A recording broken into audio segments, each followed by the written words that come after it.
لقيت السوليسيون بون الأ أما كاد ليميت غلط.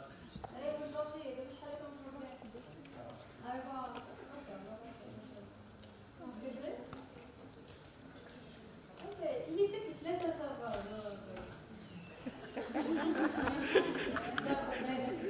عادي عادي كفرست اكسبيرينس عادي على الاخر. اتس اوكي جاست هي اكسبيرينس ماشي على جديده. سينو فما مشكلة عنده إنكاميسيون ولا حاجة يحبوا معناها ويبروفيت في الإديشنز الجايين ولا حاجة كمان. Everything is good. Merci beaucoup. Donc juste la présentation pour le Keynote.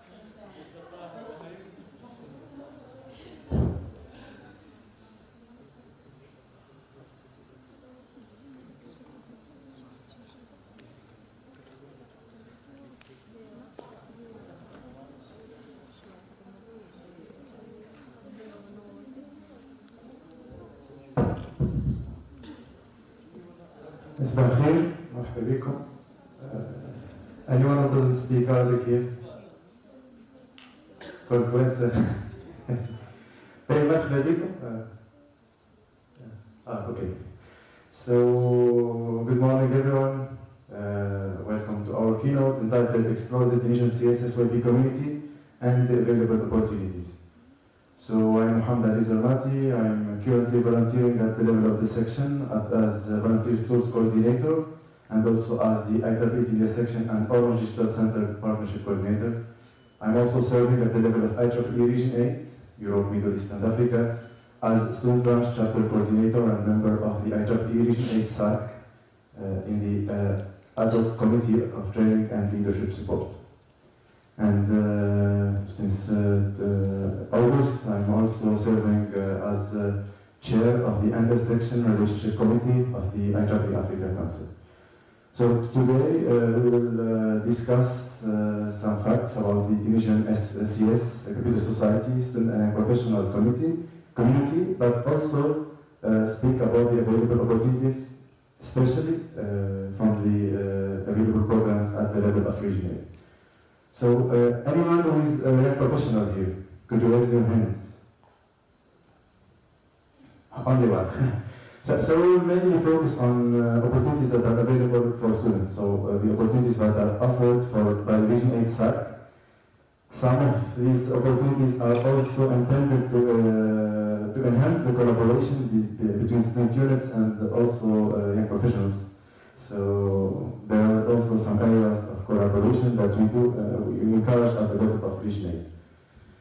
So first, let's dive into the IEEE structure to understand the different entities and units. So at the global IEEE, we have the Member and Geographic Activities Board, the MGA. So under this board, we have the regions. So as Tunisia, we are part of the Region 8. We have 10 regions at the level of the IEEE. And some regions are also divided in areas, so smaller entities. And then we have the sections. So we do belong to the IEEE section.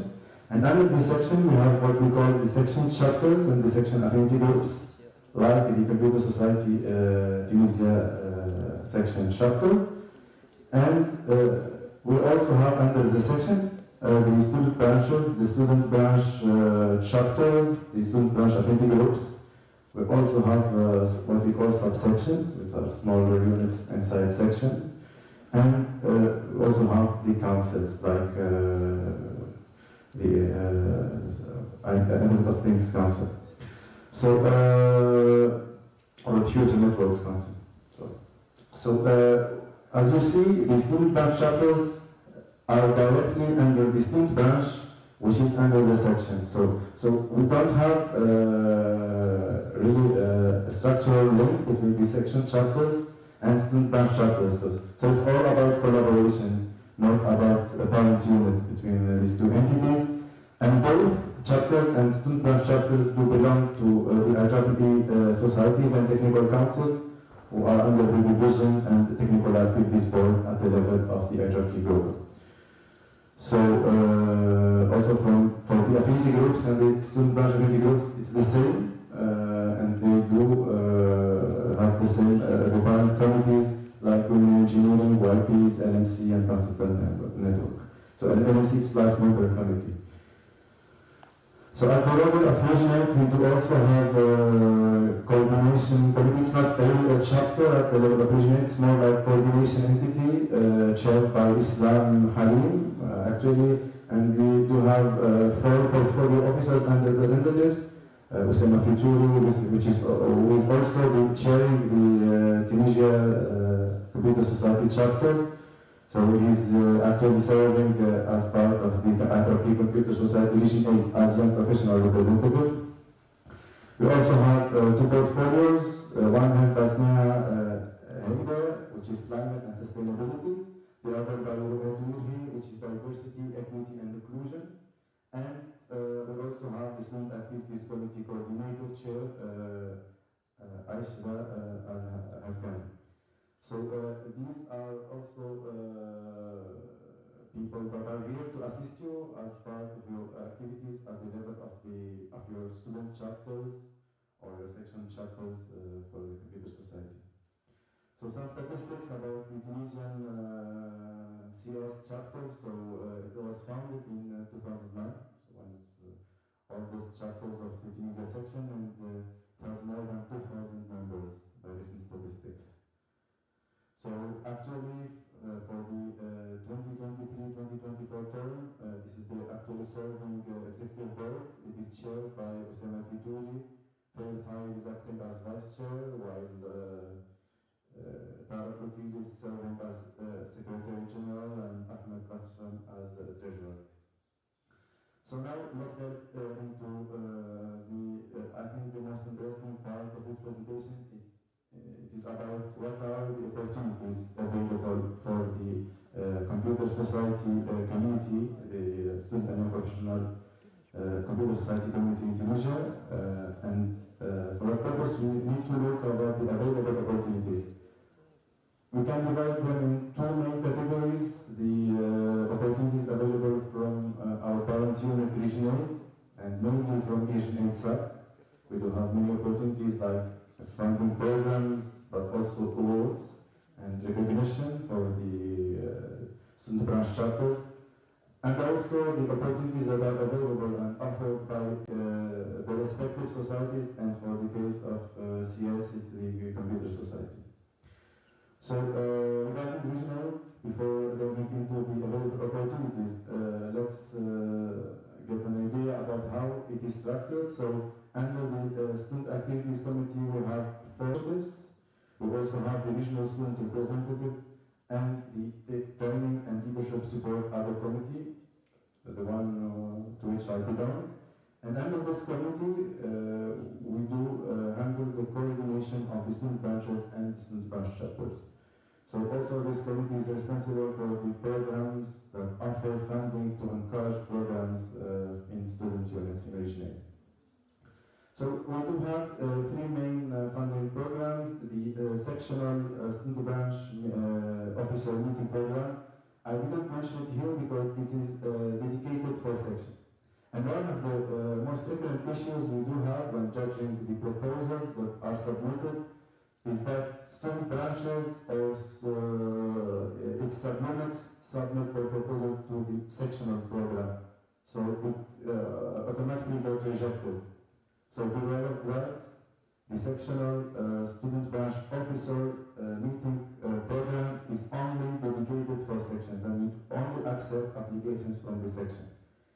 But we can suggest that if you have an idea that for under this program, you can discuss it with the section student activities committee, and then have the proposals and put it under the name of the section.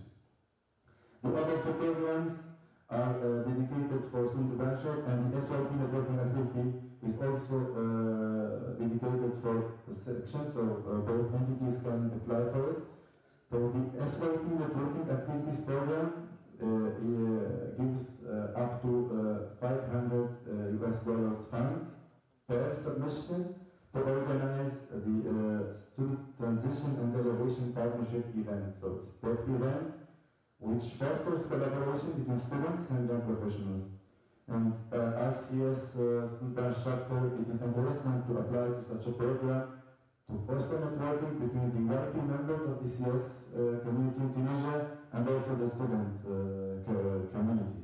So it's interesting, it can be a technical activity that also includes networking parts and just an information. Application should be submitted by the student branch. So we don't accept direct an application from the chapter. So we need to coordinate with the student branch because the student branch will have to submit only one application. So coordinate with other chapters of your student branch and then have the submission made in the name of the student branch. So this is our first program. After the presentation, we will also go to the website, check what are some the key points that you need to consider before you're submitting an application.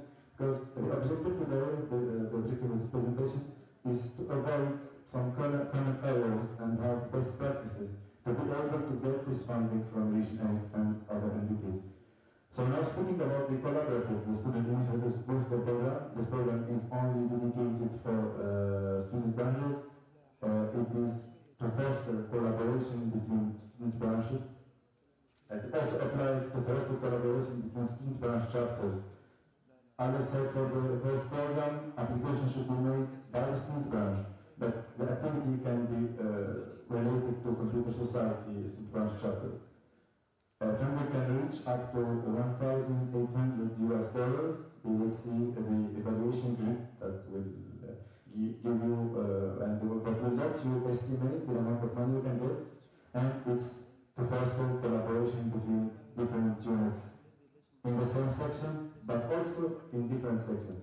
So to take advantage of the event today, of the event that's also happening in conjunction of the KICS, the YESIST event, as you have participants from outside the Tunisia section, to connect with them, to connect with the respective student branches and also computer society student branch chapters, and maybe think about some collaborations.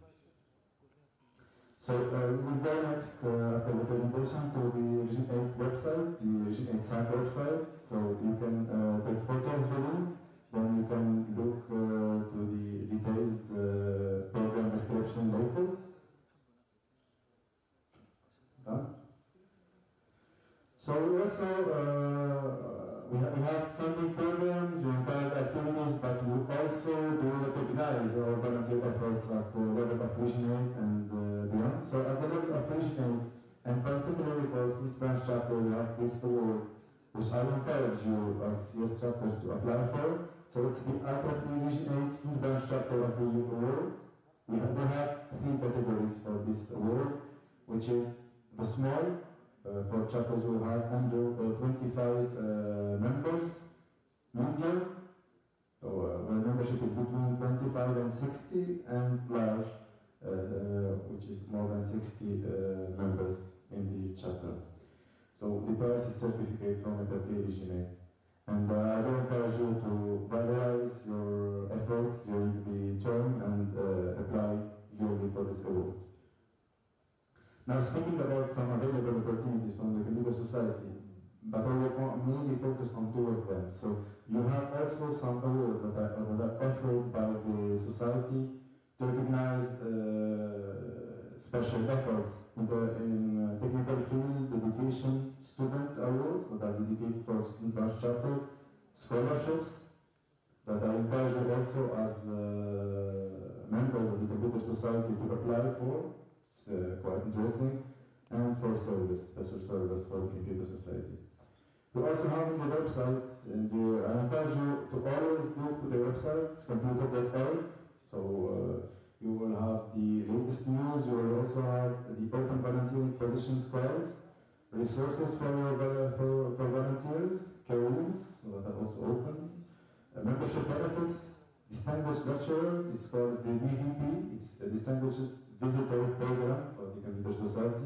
We will check the website after the presentation to see how to look for distinguished visitors. So speaking about the distinguished visitor program, or what we call distinguished lecturers, that's the most common name for most of the societies. It is intended to give access for our volunteers to bring to the events some of the most distinguished speakers that are selected yearly by the society. So they can give talks about artificial intelligence, digital tools, many emerging and interesting technologies in the field of the computer society, but you also find this program maybe under other names. Most of the societies use the name of distinguished lecturers. The computer society uses another name, which is distinguished visitor, and you can book to have speakers for your event from these. And that, when I say speakers, can be virtual attendance, but also in-person attendance, because the society covers partially or the full fees for the speaker to come and to assist the event. We also have special resources to help starting local chapter. If you don't have a computer society chapter in your student branch, women in computing and some resources for women in engineering, especially in the computing field. Grants for emerging technology activities, and I will also speak about this because it's quite interesting funding program with funding up to 25,000 US dollars funding per project.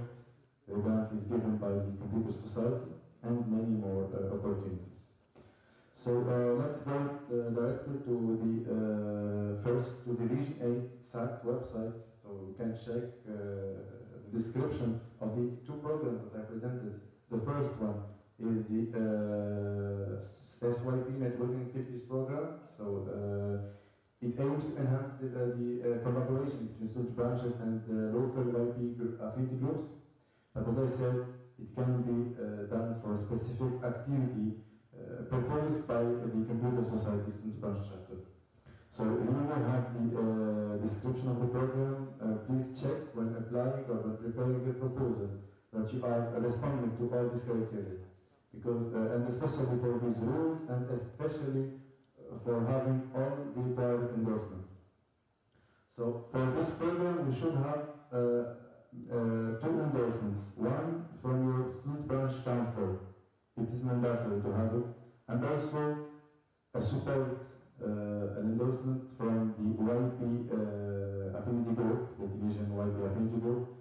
These two letters are required to get approved for this funding. So when preparing a proposal for this program, we should start earlier looking for these endorsement letters to have them ready for your submission.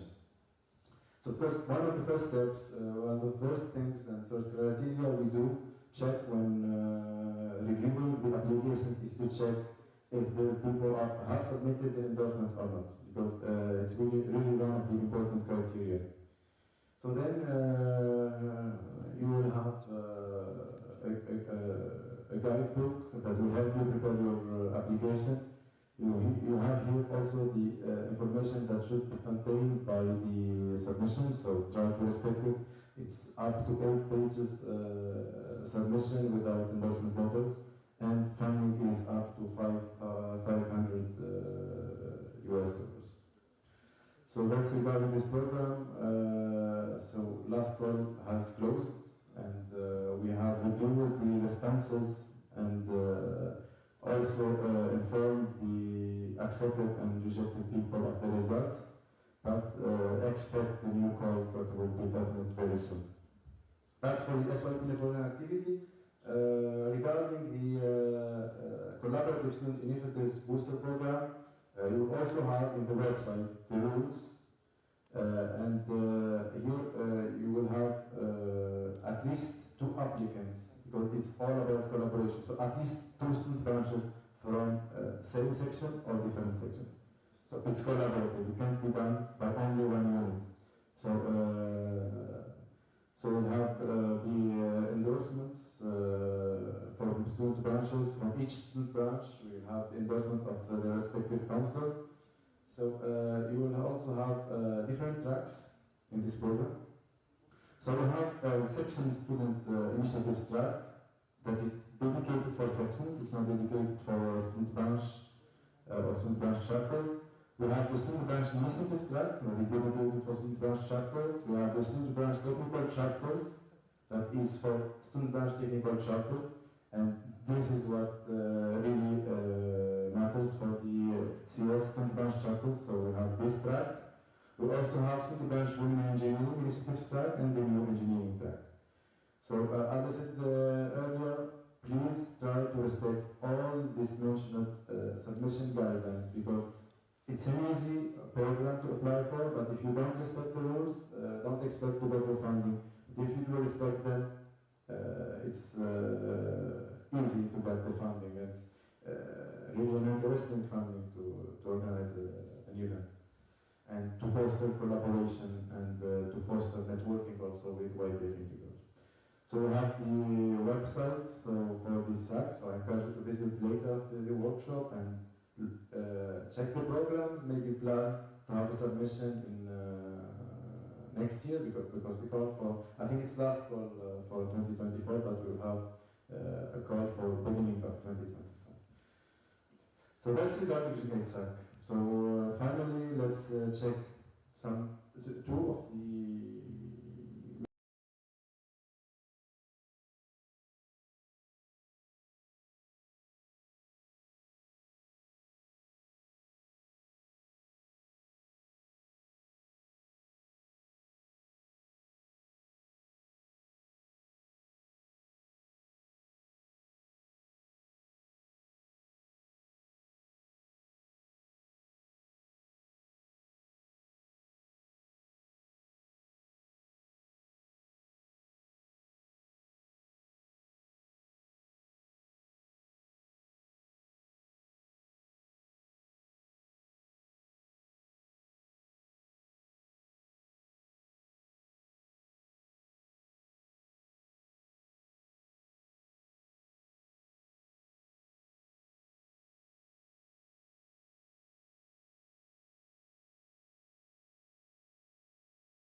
procedure to apply by you as student branch chapter.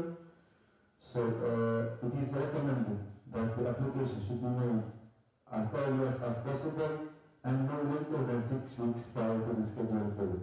So try to plan this earlier, because society will have to accept the request to support the speaker for his travel and expenses. So as earlier we start as higher the chance to have this request accepted, to have this language visitor. So we also have the policies. I recommend you to read them carefully. What are the possibilities? So chapters may arrange up to 3 visits per year. So you can have them in the same event or in separate events in the year, because it's limited, because the society also will have to cover many of the expenses of this visit. So regarding funding, the society supports up to $1,500 expenses for their distinguished visitors to be able to attend the event. So we have the details here. You can go to the list directly. What is the host chapter also responsibility? What are the expenses that should be covered by the host chapter? So for the case of the computer society, the chapters are responsible for incurring the costs of the expenses that happen in the host city. So the accommodation should be covered by the organizers, the transportation inside the country, and also meals. So, and then the society covers the travel expenses. So you have all the details here. I also encourage you to visit this page later and think about the possibilities that you have via this program. Another program is quite interesting, the grants for emerging technology activities. Has closed for 2024 by April, by 21st of April, but it aims, it's most commonly easy to have up to $25,000 funding, but The program in reality is supposed to have funding up to 50,000 US dollars. So it's very interesting. You also have here some past projects. We can see what have been funded. For example, for 2023, you can see the major awards, so grants that are superior than 30,000 US dollars. We have, for example, the AI Perceptions Workshop Series, Metaverse Hackathon, CTF event, so cybersecurity capture the flag, and digital platforms, Societal Harms Tech Forum. So we can see that the funding programs are similar to some activities we organize by our student branch chapter, the Computer Society. So it's interesting for you as chapters to also think to apply for this program. To apply as an event, but also as project, because it's also interesting to have such funding, to have a project that you will do at the year long, and that has an impact. So here you can have the proposal template, you can have the guidelines, what is meant by emerging technology, because it should include emerging technology. So it can be generative AI, it can be digital twins, etc. So it's about having projects or events that are related to emerging technologies. And that's quite interesting for your membership also to dig deep in these emerging technologies. So I try to focus on some main programs. I hope that you do think about applying to one of these. They are here to foster collaboration, to foster technical skill development for you as volunteers, for the Computer Society membership, and especially student and professional membership at the section and beyond. So that's it. I will not take longer. I try to be concise and to go directly to the key funding programs and available opportunities. How to take advantage of them. I'm still here at the venue. Don't hesitate to ask me any questions regarding Vision 8 funds or any other matter like I can help you. And do you have any questions? No questions? So thank you very much for your attention. Hope you enjoy the remainder of the event. Thank you.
chaired the development of the IEEE 2851 2023 standard and now chairing IEEE P 2851.1.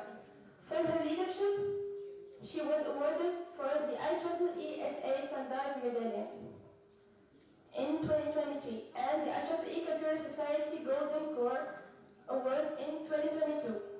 Beyond her technical work, she is deeply committed in advancing women in STEM. She co-founded the IEEE in Data Center Summit and will chair the 2025-2026 IEEE Women in Engineering International Leadership Conference.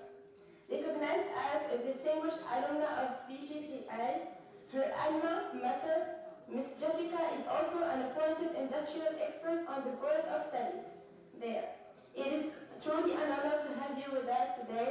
Let's please join me in welcoming Ms. Jessica Adler to the stage.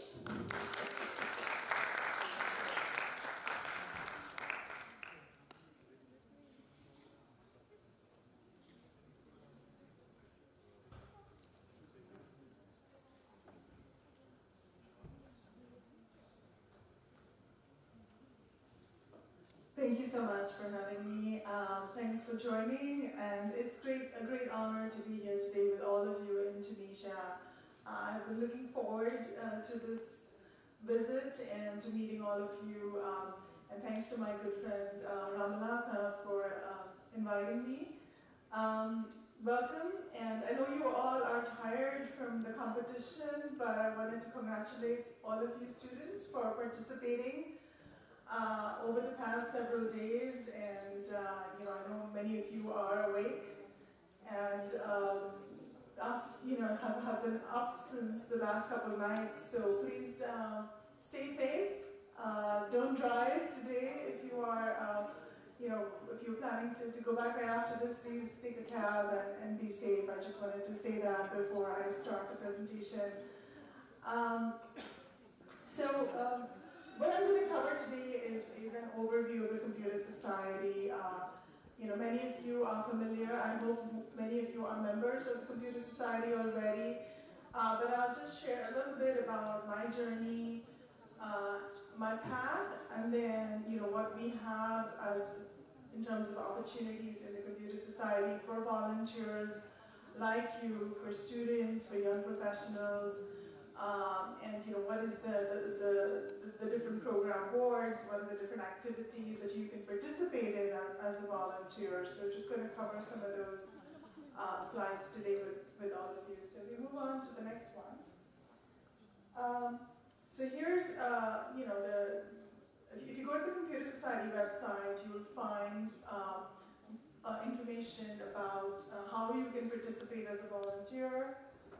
And then what is the value proposition in terms of what is the value of the Computer Society for you as a student member, as a young professional. So one of the key things is you contributing to advancing the field. And as we know, it's a really exciting time right now. We are seeing rapid technological advancement in many different areas, many different fields, including AI. So it's really a great time to be part of it, right? To make that commitment and contribute to that advancement and innovation that is happening today in various ways, in standards and conferences and publications and other activities at the chapter level. So that's one of the key things. And then making connections. So here we are, right? So it's the networking opportunity that you can get with the IEEE organization, which is really so important as we build those connections, build those contacts, get visibility into other organizations, other companies, other entities, other universities, and the work that's doing. And all of you in the room today, as you embark on your careers and move on, you will circle back and meet some of your connections that you're forming here today. So it's really important to have those contacts, to network. So please take advantage of that opportunity whenever you meet, whether it's here in the competition, whether it's in other conferences, other student and young professional events, networking is hugely important. And so if you move on to the next page, this just talks about our global reach. So as you know, Computer Society covers many, many different chapters all across the globe. We have a large presence in Region 10, but we have 6 regions in the United States, and then Region 8, and all of the other Region 9. There is a lot of activity, a lot of participation. Thanks to you all, we are growing that engagement and that level of activity all across the globe. So we still have a lot of work to do. So there are, for example, nations here in the continent of Africa where we don't have enough presence, and we want to grow that. And that was one of my missions this year as well. Our VP of MGA, Kobe, is African American origin, and he's heavily involved in the African Diaspora Nation, growing the activity here in Africa. But in general, I think the more we can grow our network, serving all diverse populations, serving our membership in all of the communities, including all of our underserved populations, the more successful we will be. Because we know it's very important to have that diversity in our membership, which is one of the key drivers of innovation. So I just wanted to share that and encourage you to help influence your other friends, your colleagues who are not members of IEEE, and discuss the value proposition that we have as Computer Society, as IEEE, and influence them to be part of this community. So we move on to the next one. So this talks about our mission, what we want, what is our focus. But as you all know, as an organization, we are working on, we're focusing on technological advancements, supporting, fostering technological innovation and advancement for the benefit of humanity, right? As a wider IEEE organization. Computer Society has a technical focus. We focus on all of these technologies in the field of computing across all of the various application domains. So whether it's data centers, whether it's automotive, industrial automation, medical, avionics, our scope is wide. Our scope covers all of the different technologies. We are positioned as a technical society, right? So that is our mission, is to stay technical. And so all of you here today that are doing innovative work in these technologies, kudos to you for the work that you are doing. And it is your dream for the future that is going to keep us, focused in this technical mission and the scope that we have. We do have, with the Computer Society, we sponsor work with IEEE Future Directions. We have a technology predictions report that is drafted each year by that committee, where we identify the key technologies that are in scope of the work and the program board's activities within the Computer Society, and then we use that as a roadmap to drive our activities each year.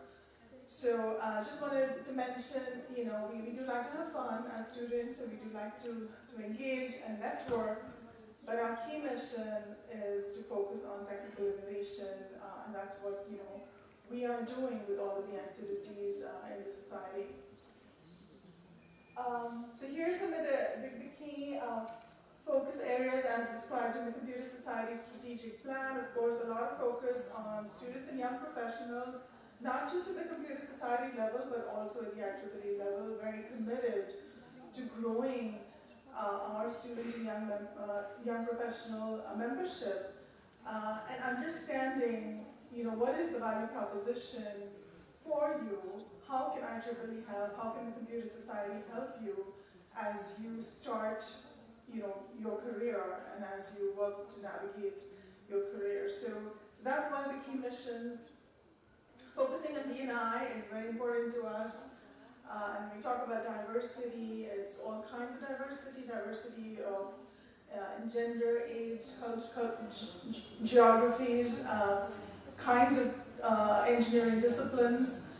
So that's one of our key focus areas as well. And the other one that we are focusing on a lot this year is industry, right? So we want to make sure our society is represented well by academia, by government, and by industry. And so we've had some initiatives this year driving that. I know a lot of you students, as you graduate, will be looking for, what is that next step in your career?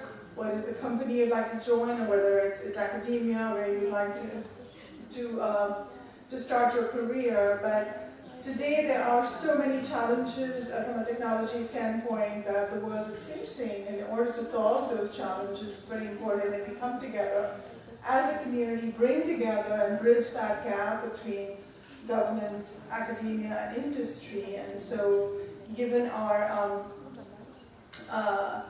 not as strong presence of industry within the computer society, we're trying to grow that, and there's a big focus on that this year. So if we move on to the next one.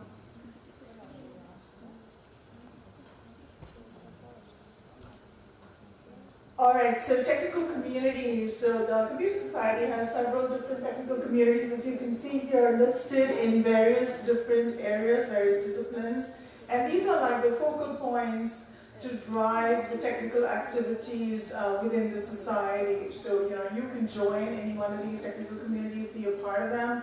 And then through the technical community is where we could start sponsoring conferences or standards activities or new publications, things like that are all attached to this. So for example, the work that I'm doing in standardization was born at a technical community. So we started that work in 2019. We formed a new, it was called STC, a Special Technical Community on Reliable, Safe, Secure, Time-Deterministic Intelligent Systems.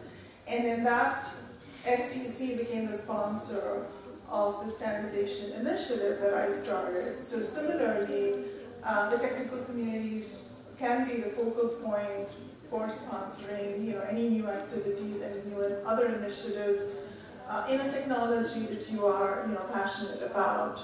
So here's the list. It's also on our website for reference, but as I mentioned, look through it and see which of the areas that you are interested in, and you definitely pursue it and join a technical community, be part of it. We move on to the next one. All right, so standards. So standards is one of the key areas that I'm involved in. Personally, as a member, we have the IEEE Standards Association that is kind of our guide across all of the societies and provides that framework and support on the standards development process. But today, as a society, 28 new standards and 217 active standards. We have many different standards committees that we sponsor as a computer society. And then within those standards committees, we have working groups that are drafting new project authorization requests, driving new standards development work. We also have study groups within those standards committees that are discussing new problem statements and coming together to propose a new project and then drive that as a working group. So if you go on to the next one, you'll see a list of all of our standards committees that reside within the computer societies. The one that I'm most actively involved in is the Functional Safety Standards Committee. Do you see here on the list? Originally, it was the work that I was doing was part of the Design and Automation Standards Committee, but we now have the AI Standards Committee that is very, very active, driving new PARs. We have the 802 standards that are very famous, that are also part of the Computer Society. So IEEE and the Computer Society has a brand name for specific technologies where we are leading in the industry.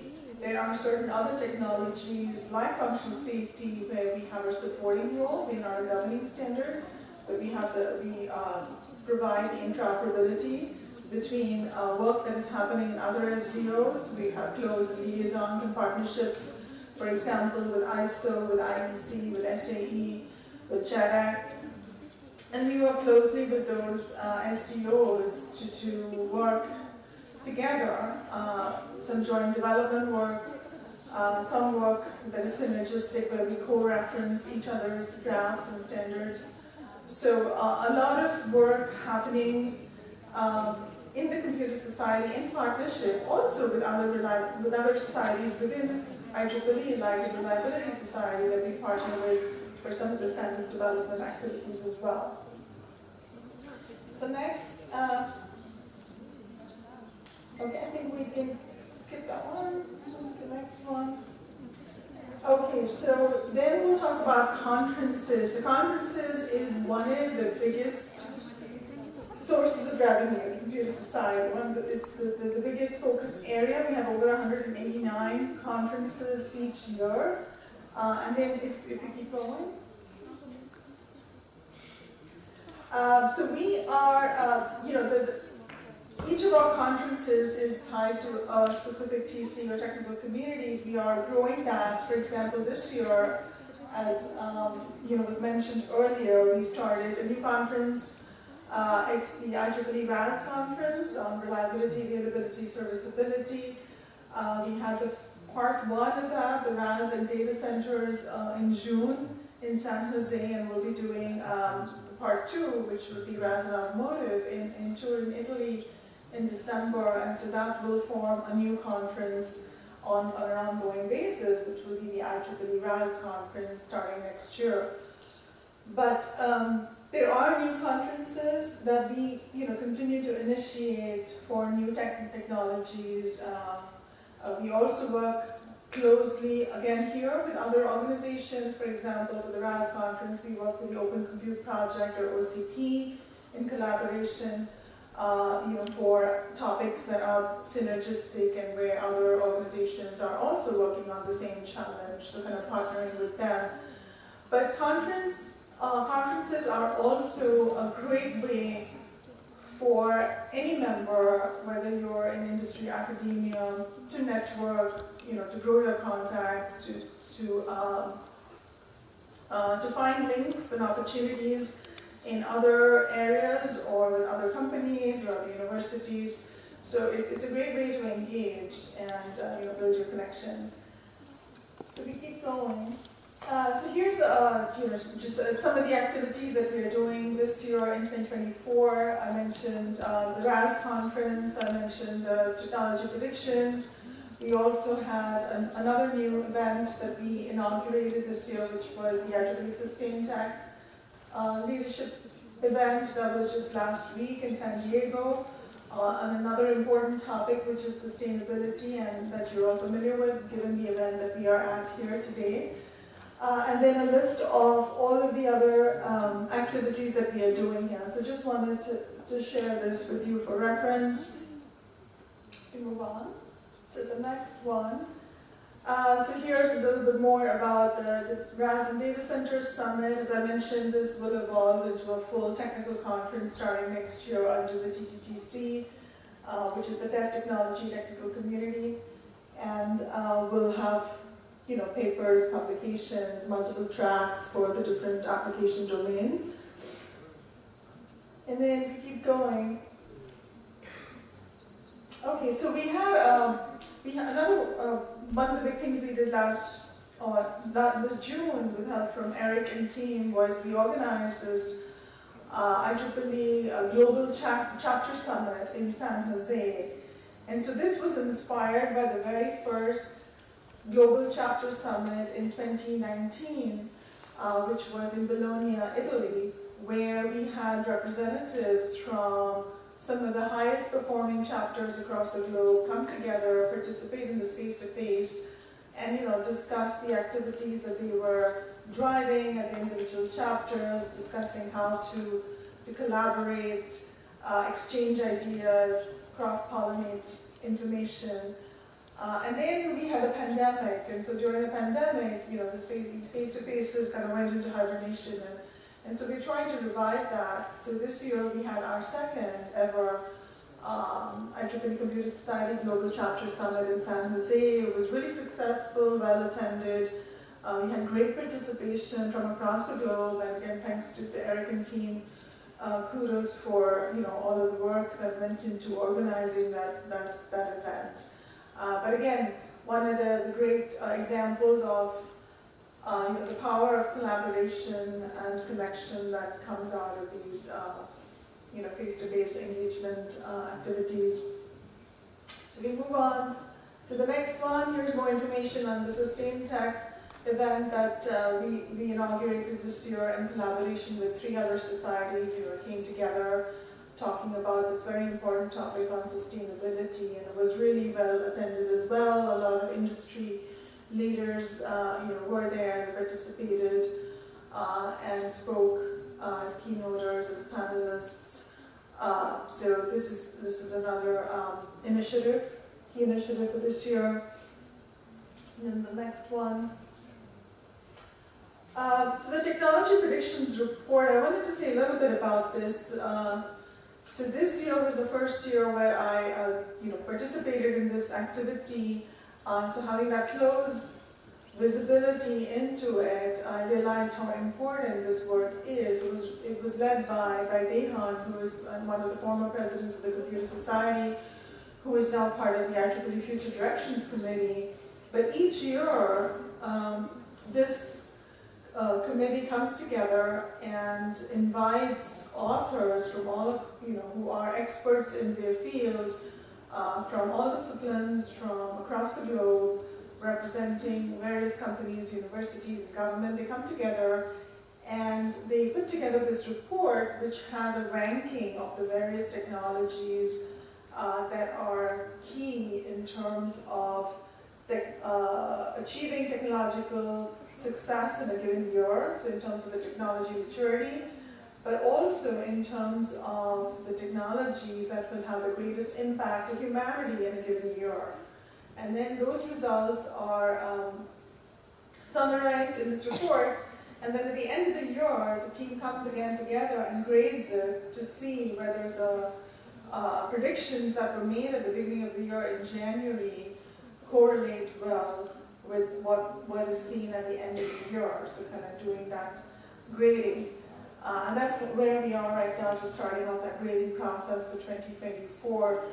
But the reason this work is important is also because it serves as a roadmap for all of the activities that we drive and initiate as a society in all of our program board areas, so whether it's conferences, if it's publications, standards, education programs, or member and chapter activities. The focus areas, the focus technologies are linked to the ranking that we provide in this report. So it's really important reference for guiding the work that comes out of the Computer Society. And I highly encourage you to reference it. If you haven't looked at it already, you can download it for free. It's on the Computer Society website, and it's published annually. So here's some links on how you can learn more about the Computer Society. You can follow us on social media. You can look at our website. You can sign up on our list so that you can get emails and information. Don't hesitate to volunteer. We also open up nominations for various positions, for leadership positions through the year, and I would highly encourage you to look at those and share those with your friends, your network, and don't hesitate to sign up for anything that you see that is of interest. Often we are self-critical and we think we are not ready to serve in a particular capacity or particular role. But my advice to you would be, to feel that you are empowered and to have that confidence to nominate yourself, in a role where you think you can contribute and lead whether it's technically or whether it's in a leadership capacity. So to take a look at what positions are available, and please do share that with your other members. Become a member. So if you're not already a member, if anyone here is not already a member, I invite you to take that step, to influence others to do so. And if there's anything that we can do in terms of a value proposition that would help you or help your other members, I'd like to hear from you. So please reach out. This year we also started doing quarterly town hall meetings, which is with the entire all hands, right? So which is with the entire membership. So that's one of the new initiatives we kicked up this year. So we had for Q1 and Q2, we had 2 town hall meetings. Again, Eric and his team helped to organize that. And that's with all of you. So all of you are invited to join. Those are virtual. And that's where we have a Q&A. So that's one opportunity for you to speak up and directly talk to the leadership, express your ideas, bring up your questions, share any comments you have. But you're not limited by that. Feel free to reach out anytime you want to share an idea, you have a thought. We'd love to hear from you. We'd love to hear what we can do better to serve you and to help you, grow your career. So thank you again for being here. Congratulations to all of you for participating in the event and all of the great work you are doing in the competition. Keep it up. My best wishes, and take care. Thank you.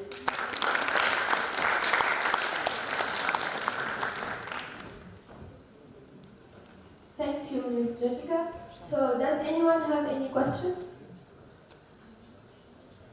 If you have any question, feel free. Don't? Yes?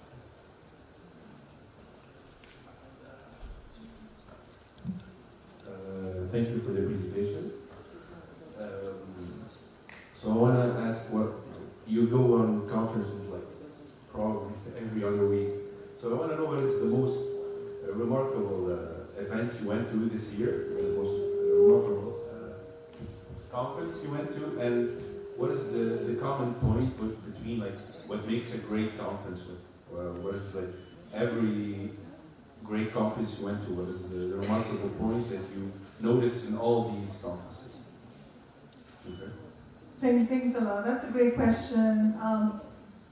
As I mentioned, one of the key missions of the Computer Society this year is to grow our industry engagement and our membership from the industry. And so along those lines, the RAS and Data Center Summit was one that we initiated this year. It was a Computer Society-led conference. And so that's one that was really, I thought was impactful because it brought together a lot of industry leadership. We had it in San Jose because I was kind of the center of the universe for data centers, which was the theme of that conference. But it brought together many people from industry who came and learned more about the Computer Society, engaged with our Computer Society staff and volunteers. And I think that's what a successful conference to me is all about, that sharing, that engagement, networking, making new connections, and having that face-to-face interaction, which is difficult as we saw during the pandemic, being isolated, being in our virtual spaces. So I think that was one example of one of the initiatives we did this year that made a mark in my mind, just because of all the effort of the program committee, the staff that did an outstanding job of pulling it together. And we're looking forward to the second part of that, which will happen in December, which would be the RAS and Automotive. But besides that, I think all of the other conferences that I've been to, I don't necessarily go every other week, but I have attended quite a few this year. And I'm really impressed with, for example, CPPR was another good conference we had this year, where we also co-hosted the Computer Society. awards, and I was really impressed by the level of innovation, by the dedication, and all the quality of the work that was presented. Last year it was Quantum, the Quantum Conference, which was great. ITC, which is one that I'm also close to, is one of our flagship conferences. Great one, it runs all week. But yeah, I think when I was at NVIDIA and I spoke to Bill Daly, who is the head of NVIDIA research, and I said, how can we grow our industry engagement, and what do you think is the most valuable activity that we do as a society? And he said, it's conferences. He said, that's where we see the most value, because that's where we get the engagement, we get to present our papers, we get to hear from other researchers in the field. And so to industry, the power and value of conferences is very high. And so as we want to draw in more engagement from industry and close that gap between industry and academia, I think we can do more. There's definitely potential to do more. Thank you. Thanks for the question. Thank you, Miss. Is there any more questions? No? I think they are all done. So thank you. Thank you so much, Miss. Thank you very much. Thanks all.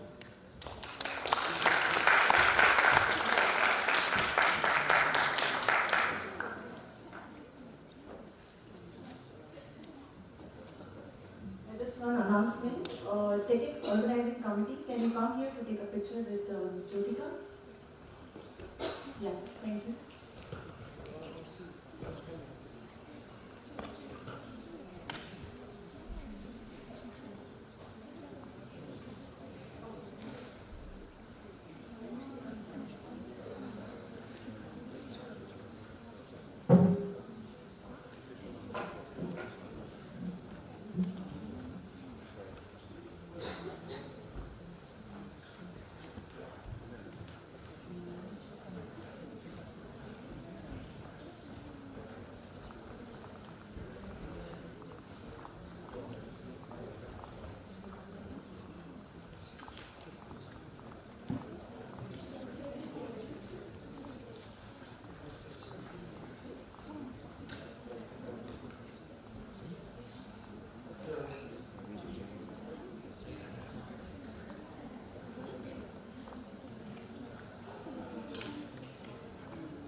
Hello. Yeah. Thank you, Jyoti ma'am. We are here with the second keynote session. It's my pleasure to introduce a figure who has made remarkable contributions to both academic and the broader scientific community, Professor Rosina Duncan. As a professor of mathematics at the University of Kansas in both electrical engineering, computer science and aerospace engineering, she is a shining example of excellence in research, education and leadership. Her research interests are primarily in stochastic systems and stochastic adaptive control system identification and estimation, and control education as a field that spans STEM education. Her influence extends far behind the University of Kansas. Her leadership roles within IEEE and IFAC demonstrate her commitment to shaping the future of control education globally. She has a natural talent for building communities, evidenced by her founding of Women in Control Group and the AWM Student Chapter at Keynote.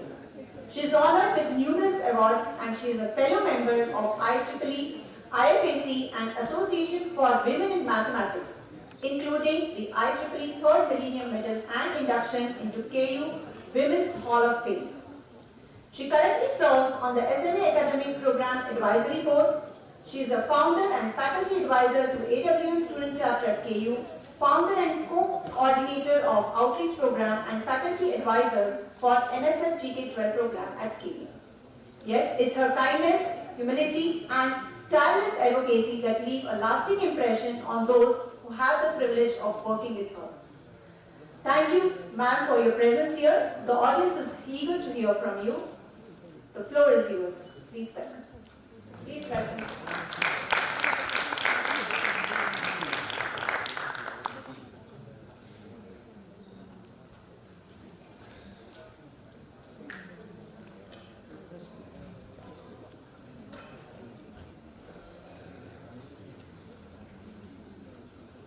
Thank you for, oh sorry,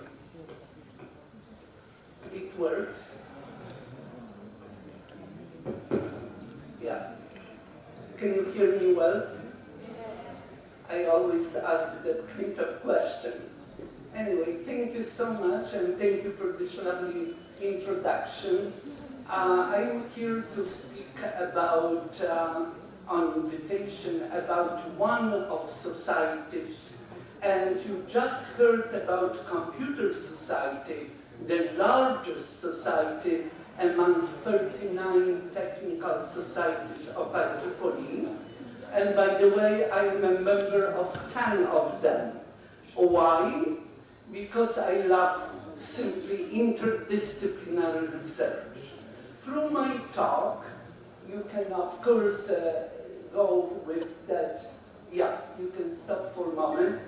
I would like, first of all, to just start, because when I was focused on the topic, I may forget to congratulate all participants in this, my favorite competition. You can see I came from the United States just for one day, and just to enjoy listening to presenters and to those ideas, because what is the most important? Most important is what we can do next to make life of others better. And this is why ideas are the most important.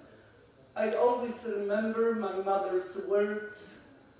She always reminded me frequently that I was born to be a teacher and I was born to help others.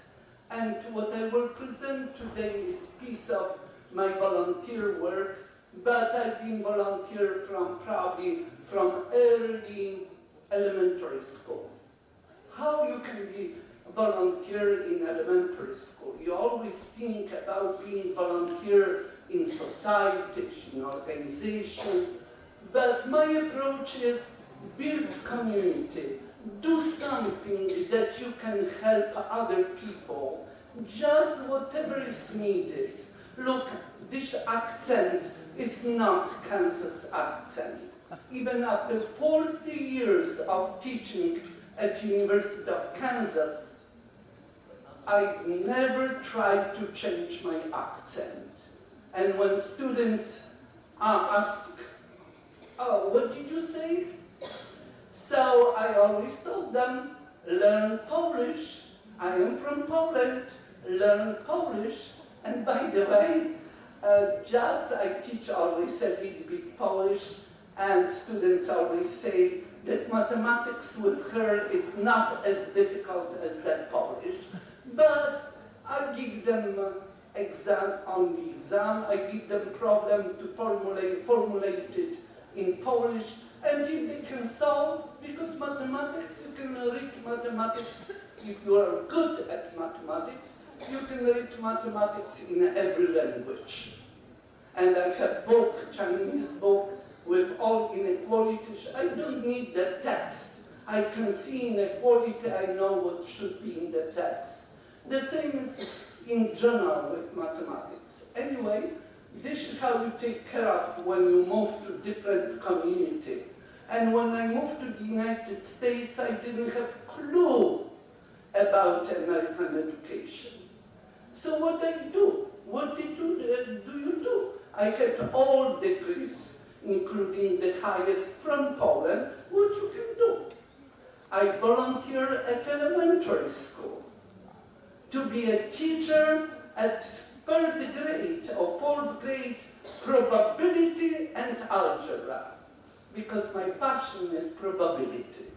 My passion is to understand randomness in everything what is going on, in particular in complexity of brain, and in particular in complexity of stock market, of finance, of climate change, everything what is going on around you. If somebody doesn't like probability, I always say that if you want to be a doctor and you don't know probability, or if you want to be a lawyer and you don't know probability, this is something that you may not do the most efficiently and in the best way. Why? Because there are systems for which the noise can stabilize or destabilize system. So this is why considering randomness, my first message to students who study so beautifully, who had presented gorgeous research, but I would have 1,000 questions. When Professor Harry asked me, do I have questions? When I observed, I was scared because I had so many questions, and I would engage in that research, and I would advance, and I would make progress or help making progress. And you've heard I am recognized for founder of that, founder of that, founder of that. This is again a message to you. You want to be engaged? Just think what is needed. And look, IEEE I joined, but I'm a mathematician. So initially, when I joined 35 years, I had the impression that the society is just for electrical engineers, and I married electrical engineer, so American. So I met my husband in Poland at the conference. Can you see, you've heard from President of Computer Society, importance of conferences. When I had opportunity to ask questions, I asked presenters, did you have opportunity to present that at the conference? Did you have opportunity to submit poster? You've advanced, you have beautiful project, but so what if you don't share with others? If you keep for yourself or for your class or for professor, it's not good enough. You did something good, just go to the conference, share with people, and just let them have a record as a resource. So resources are very fundamental. How I got to social implications of technology. Think about that. I always think if technology works, it's beautiful. Life is absolutely great. But if technology doesn't work, what you do. You have to manage. And I joke, I'm locally known when I go to grocery and something doesn't work, they close the line, they close equipment. And I always ask young people, because I live at university town, so mostly students work in stores, I ask, can you calculate without that machine? I give exam where you cannot use calculator. Can you calculate? Can you do aerobic for your brain? So this is my passion. Just manage. With the technology, manage. But there is a risk, incredible risk involved in all this technology. So this society that is co-sponsor of this event here recognizes importance of sharing, importance of that outreach that Professor Ramalata, I cannot find words to recognize her idea, brilliant idea to do that. I attended the first in India, and when students ask me question, will you be tomorrow at my presentation? I was supposed to leave day when he asked question.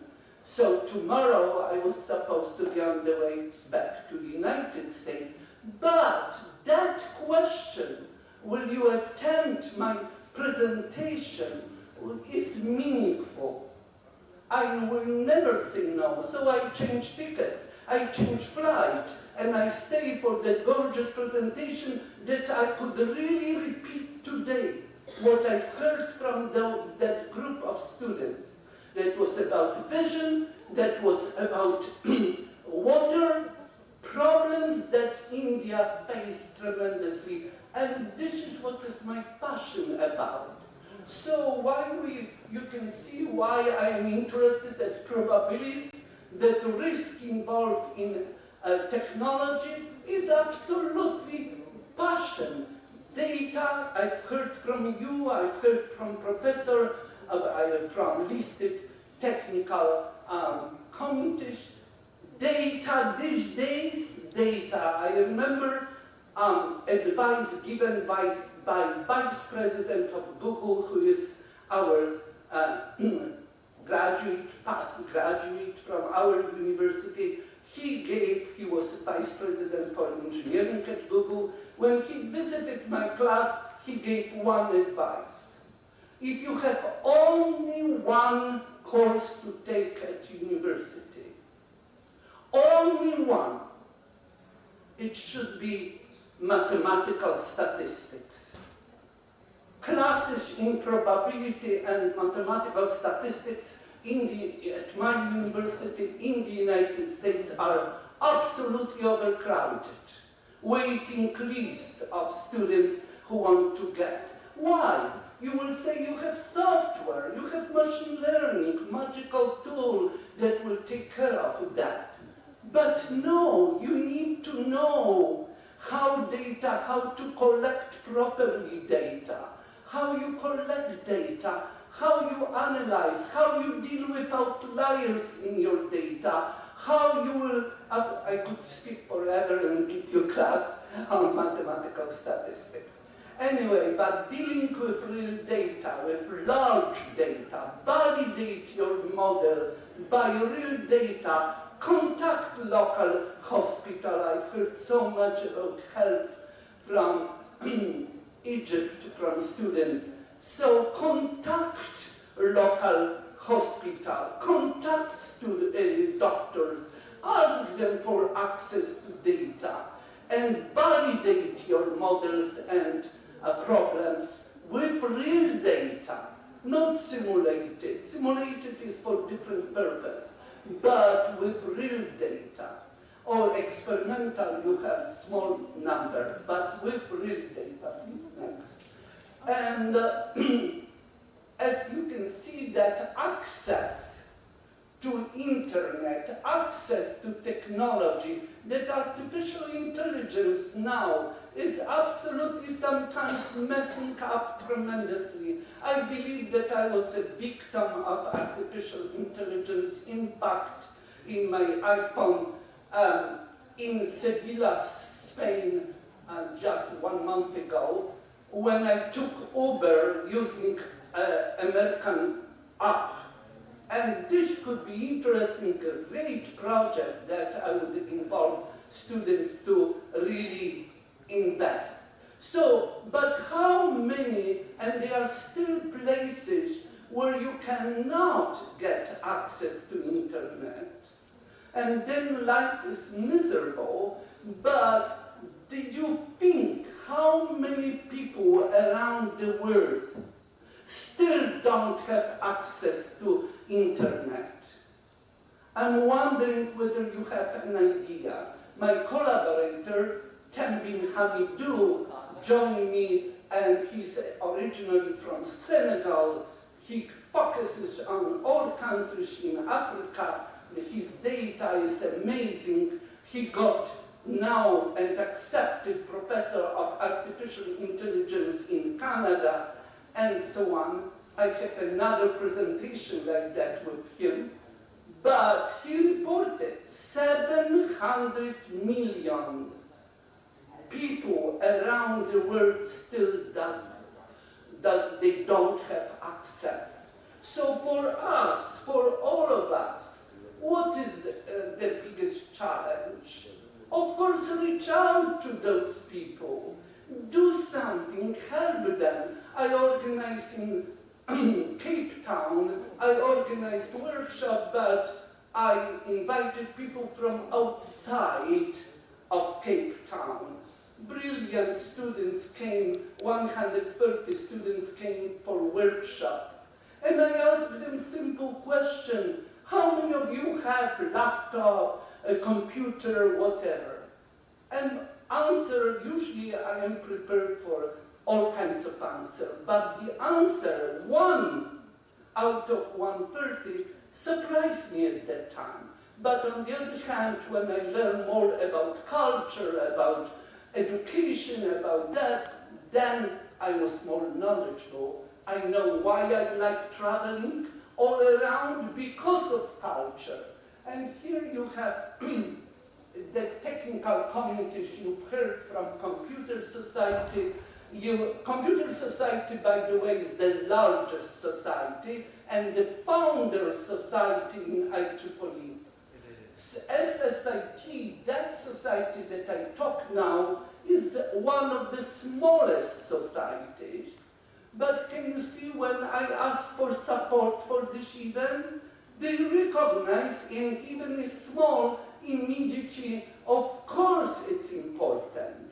And you can see I came to SSIT from my primary society, Control Systems Society, which has around 9,000. When I was vice president, it was 14,000. I don't know how it happened that it shrank.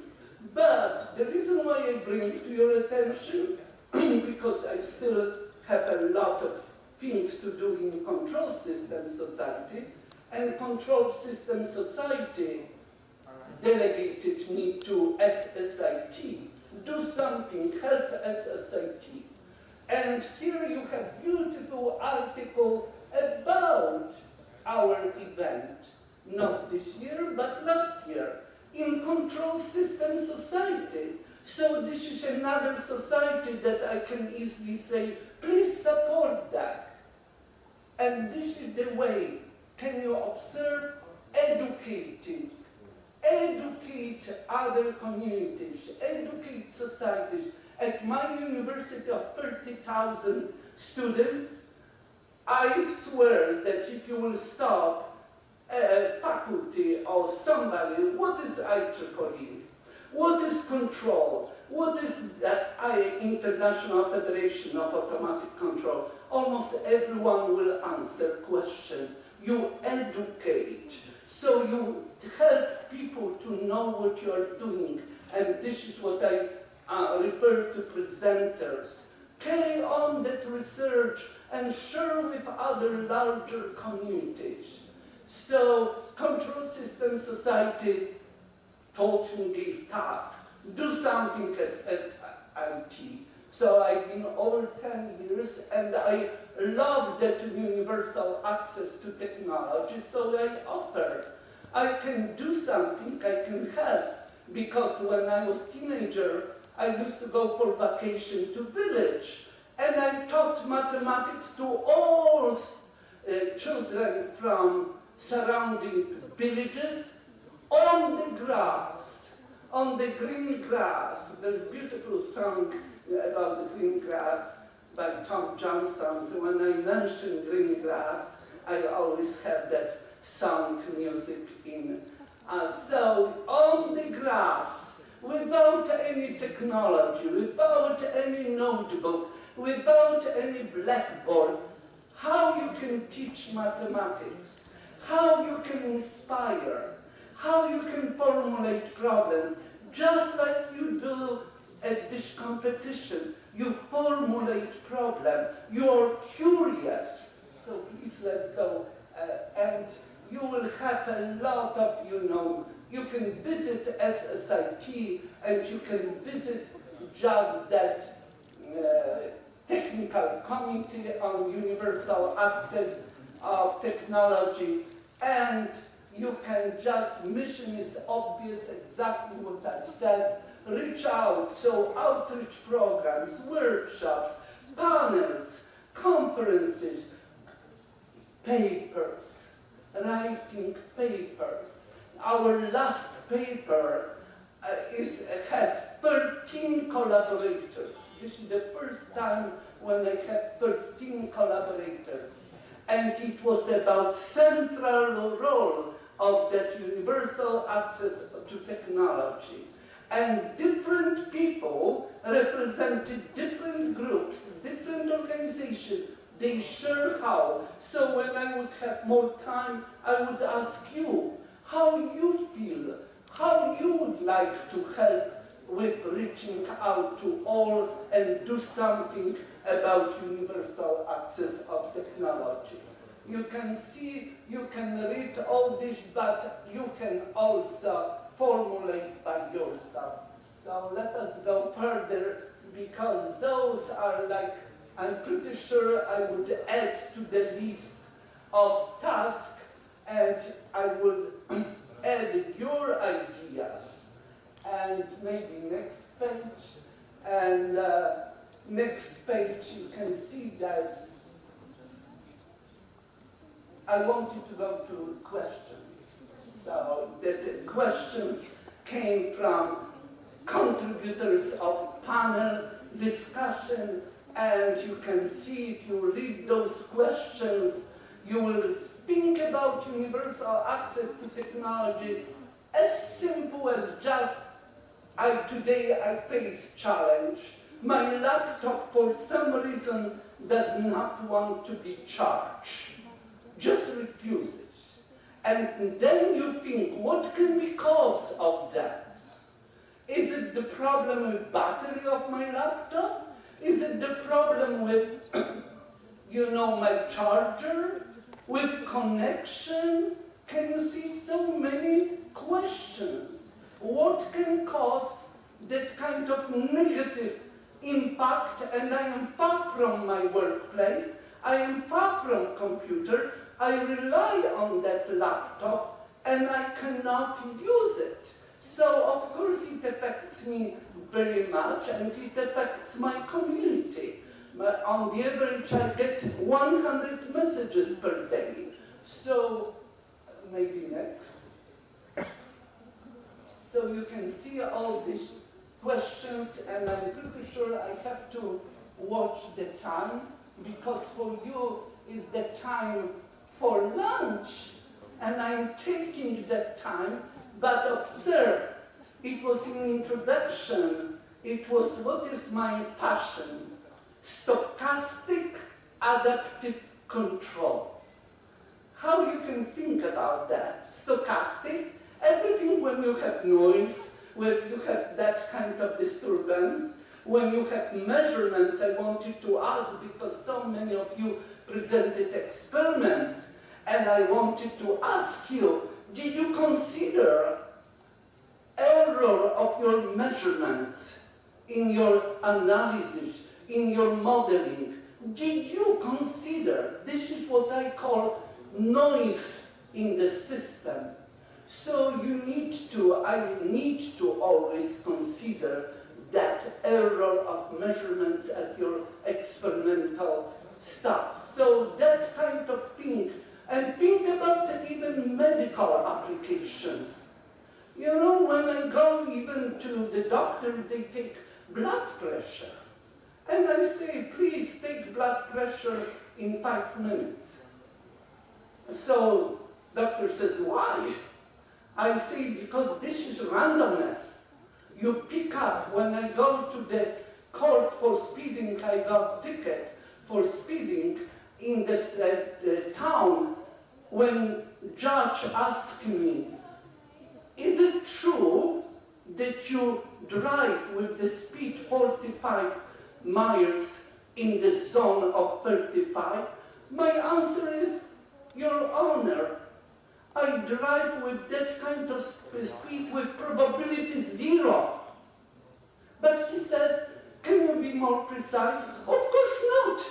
This is the most precise statement. Why? Because maybe I didn't catch that moment.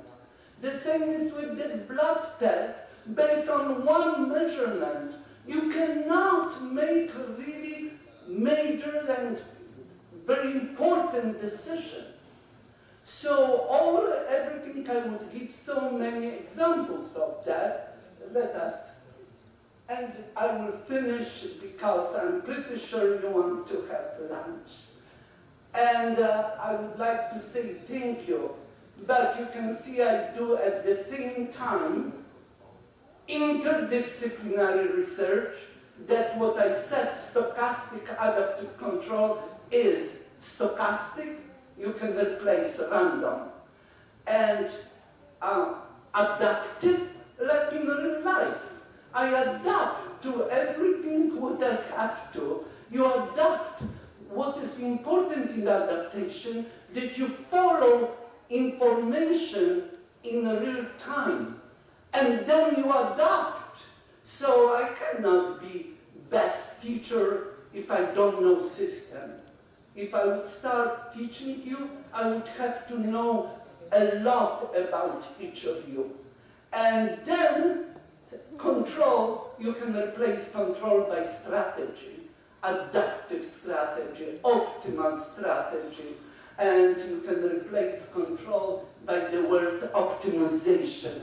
I've heard in your presentation so many problems, optimization problem. And let me finish also with something that I use, like my 5 C's. You can pick up many C's, but those 5 C's, I like number 5, primary number, but those 5 C's is curiosity. This is what you present in your project. You were curious, or somebody made you curious. Then you are creative. You create problem and you create solution, or you try to create. But then it was mentioned by President, connections. You have to use so many connections. Science, you need maybe chemistry, you need physics, you need also different mathematics disciplines. You may use algebra, you may use differential equations. So connections. Communication, I cannot find even time and so on, emphasize communication.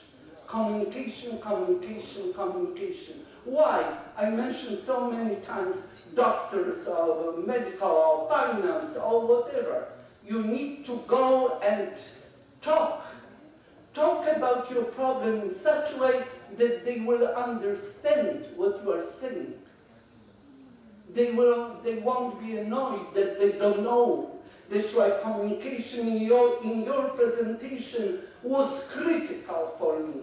I listened, and each time I wanted to ask question, would you please formulate your problem in plainer language. Say what you wanted to solve, and what you've done, and what would you like to do next. That's why communication is absolutely critical. And the last one, my favorite, I already mentioned, collaboration. Because why collaboration is so cool? Because you learn different ideas, different tools, different approaches from others. That's why collaboration is a just joy. So learn how to collaborate and collaborate to learn. This is my principle, and this is what I love. I love people, I love different communities, and I don't care that I have to travel so much. By the way, I am double million milers, so 2 millions in air. So anyway, so thank you very much for listening to me, and thank you for being here. And congratulations to all of you, to teachers, mentors, organizers, all this great team here. Thank you for just that another joy, and I will be thinking, and again, do something next. What we can do better. This is what this adaptation is about. We learned this time from this community what we can do better to make that my favorite, absolutely competition. Thank you, and all the best for you in your study. Thank you. And thank you to all. Thank you very much. Any quick questions, if you would like to ask? Anyone? You can ask. I will be still in the afternoon. Yeah, you can, if you will be around, you can always. Oh, you can send me email, and my email is my first name, which is Bozena, B-O-Z-E-N-N-A, at KU stands for University of Kansas, .edu. But if you will Google Bozena Pashik Duncan, you will find everything what you want to know. But the rest, you can communicate with me. Thank you so much. Thank you. Thank you, sir.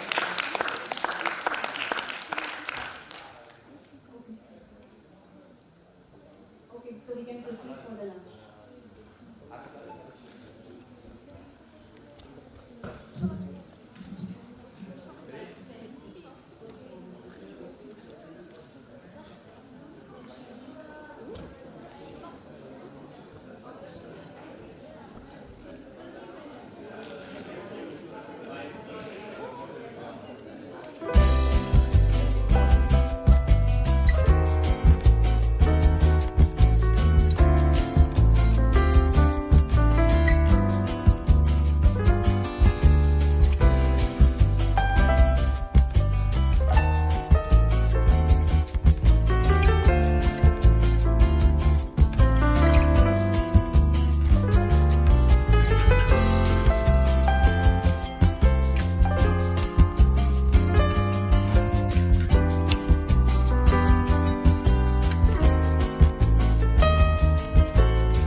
So which brand you have chosen? Either Chinese brand or Indian brand or is it German brand?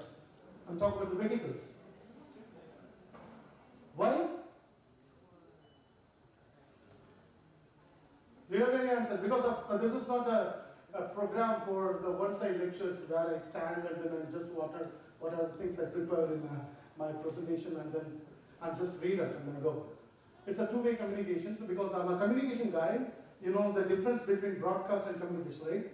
So radio is a broadcast, TV is a broadcast. Communication in the sense like your mobile phones are two ways. So I need, I just expect the same from you people that it's a two-way communications. So if you want to go and purchase the vehicle and then you never care about the money and you clearly mention about that, it is you are concerned about the German brand, right? Right? Why? Why? Any answer?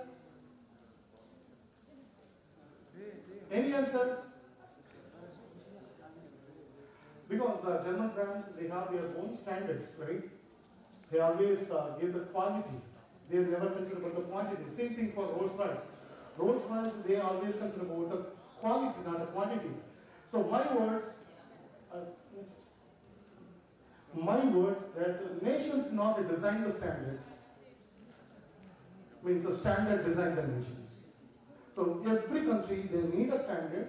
That standard only going to be create the nations. The standard only, what's that? The standard only design the quality of the nations. Next.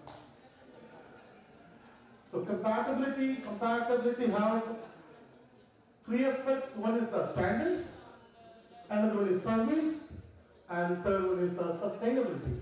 Next. Can you please play the second icon?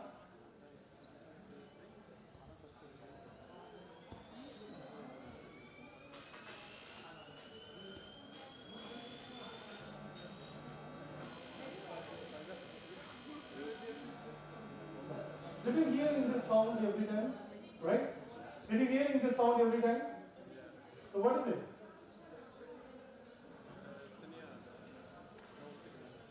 Did you hear in this sound every time? It's a frequency disturbances. Frequency disturbances. So that's what I mean. In this aspects, I want to give something to you. Something to you there. There are two aspects in electromagnetics. One is emissions, another one is immunity. The emissions, in the sense, what I deliver to you. I thought I wanted to give some useful things to you, and myself I'm thinking that I'm giving the useful to you. But you only decided that that is useful to you or not. Right?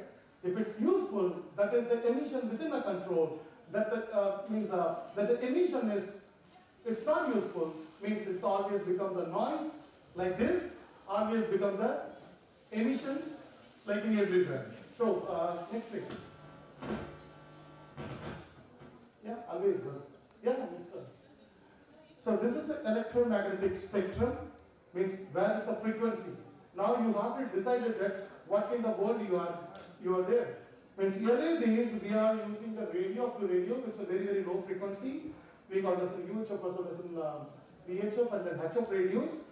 And after that it is converted to your useful intentional radios. Now your mobile phone, you just take the example of your mobile phone. How many frequencies you have? We have Bluetooth, right? That is operated in 2.4 GHz. You have Wi-Fi, right? That is operated in 2.4 as well as in 5 GHz. You have cellular, that is of 5G, that is operated in 3300 to 3600 MHz. You have 4G, that is 2300 to 2600 MHz.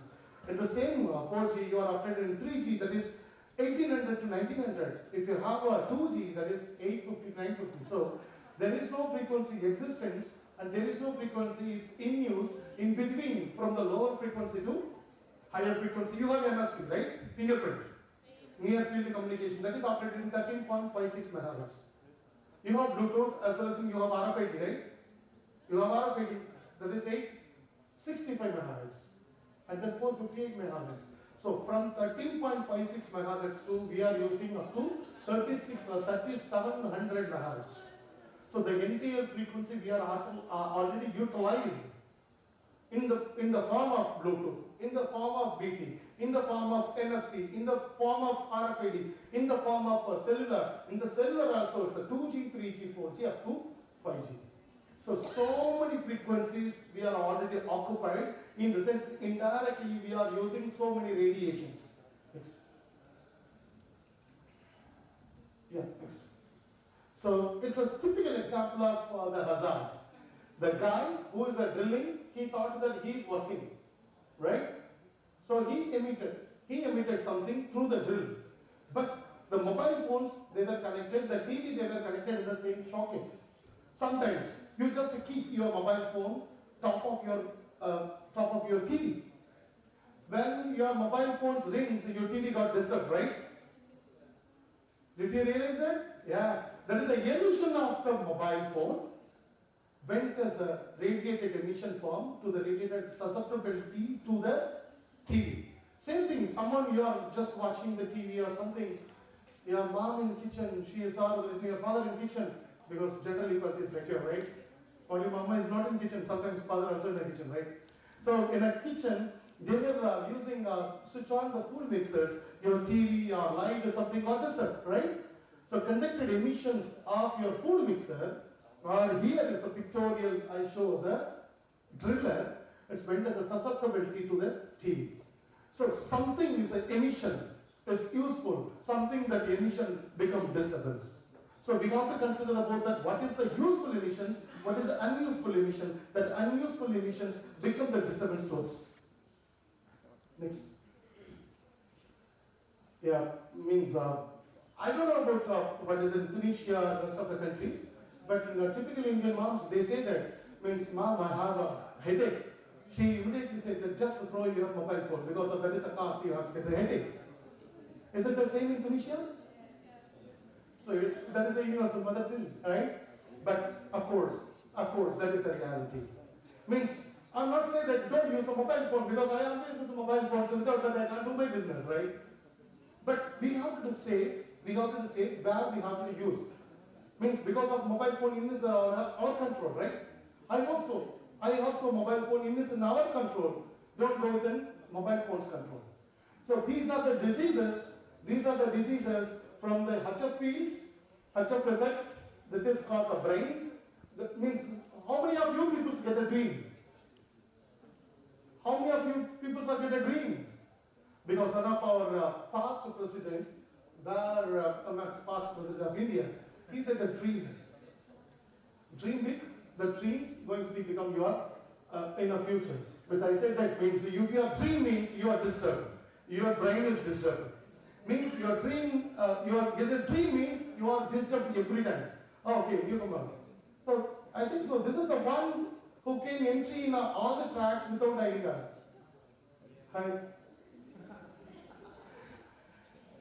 So means if we are used more radiations, if we are used more means effect nearby the radios or affected by the radios, these are the causes of diseases as causes. I don't want to scare you people. I just wanted to make that what is the facts. This is what every has declared. Means Federation of Drug Authority in the US as well as in every area is there. So they were clearly declared that what are the disturbances we all got from the radiations. The radiation has come from the any form, like active smoking, passive smoking, same thing. Radiation from created by you or you are nearby the radiated area. So both the ends you have got disturbance. So this is the EMC, because I belong to EMC society, I have to promote my society. So it is a self-tag. So what is the EMC means? Again say that in a standards in the sense, first of all, we have to design what is that. So according to the definitions, without introducing any intolerable electromagnetic disturbance to the anything in environmental. For example, we say that here we have LED bulbs, right? So we have the standard of SSIT 15. Means when my introduction, she mentioned about CISPR. No, it's CISPR. Because it's a term from German. So in the CISPR 15, it's a LED bulb. So I have a microphone. In this microphone is CISPR 22. I have a laptop. This is a multimedia device, CISPR 32.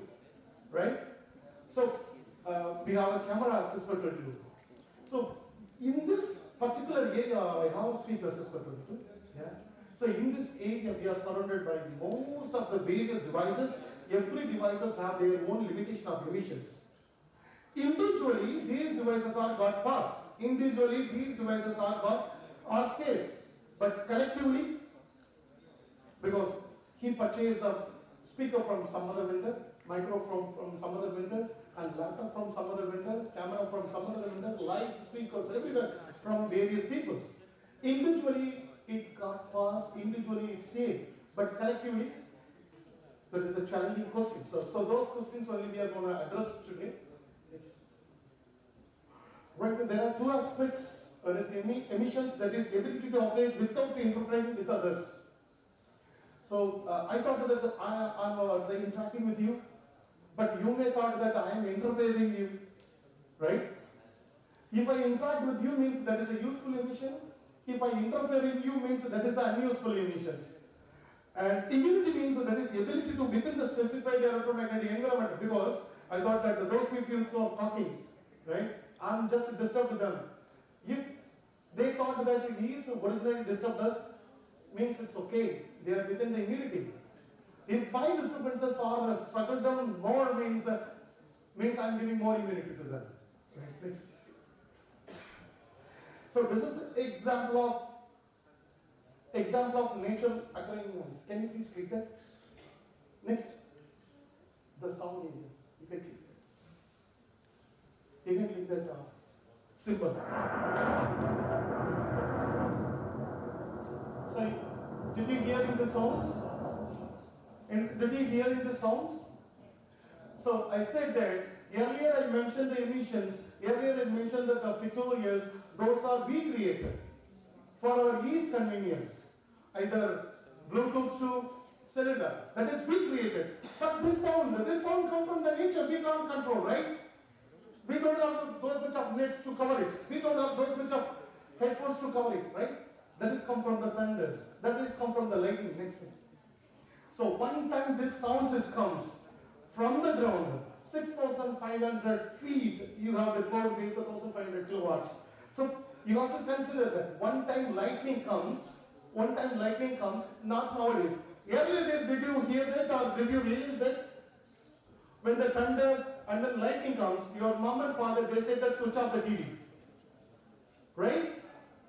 They said that switch off the TV. Nowadays you are not doing that, right? Why? Why? Earlier days, when thunder comes, you switch off the TV. Or the listening your fathers or your moms, your parents instructed you switch off the TV. Or plug out. Nowadays they are not say to you, and you are also not followed. Why? Because of components, because of technologies. Earlier technology, we are using CRT and then everything in a tube format. Everything in a tube format, when this kind of lightning comes, those tube is not sustaining. Now when this electronic is changed over, now we are not talking about ICs. Now we are not teaching you for microprocessor and microcontroller, right? Because microprocessor and microcontroller device long back it was replaced by mass technologies. Now you have in the IC forms. Everything is a small components. You have MOVs, you have GDTs, you have lot of suppression arresting components with you. So once in this component was involved in your devices, we don't worry about this kind of immunity from the natures. Right? So I'm just giving you one small exercise. One small questions to you people, you please answer one by one. Means don't stand and all, you can either by individual or loudly you can mention. If you go and then purchase the mobile phone, what are the things you are taught in your mind? Cost. Storage. Battery life. Storage. Memory. Megapixel. Cameras.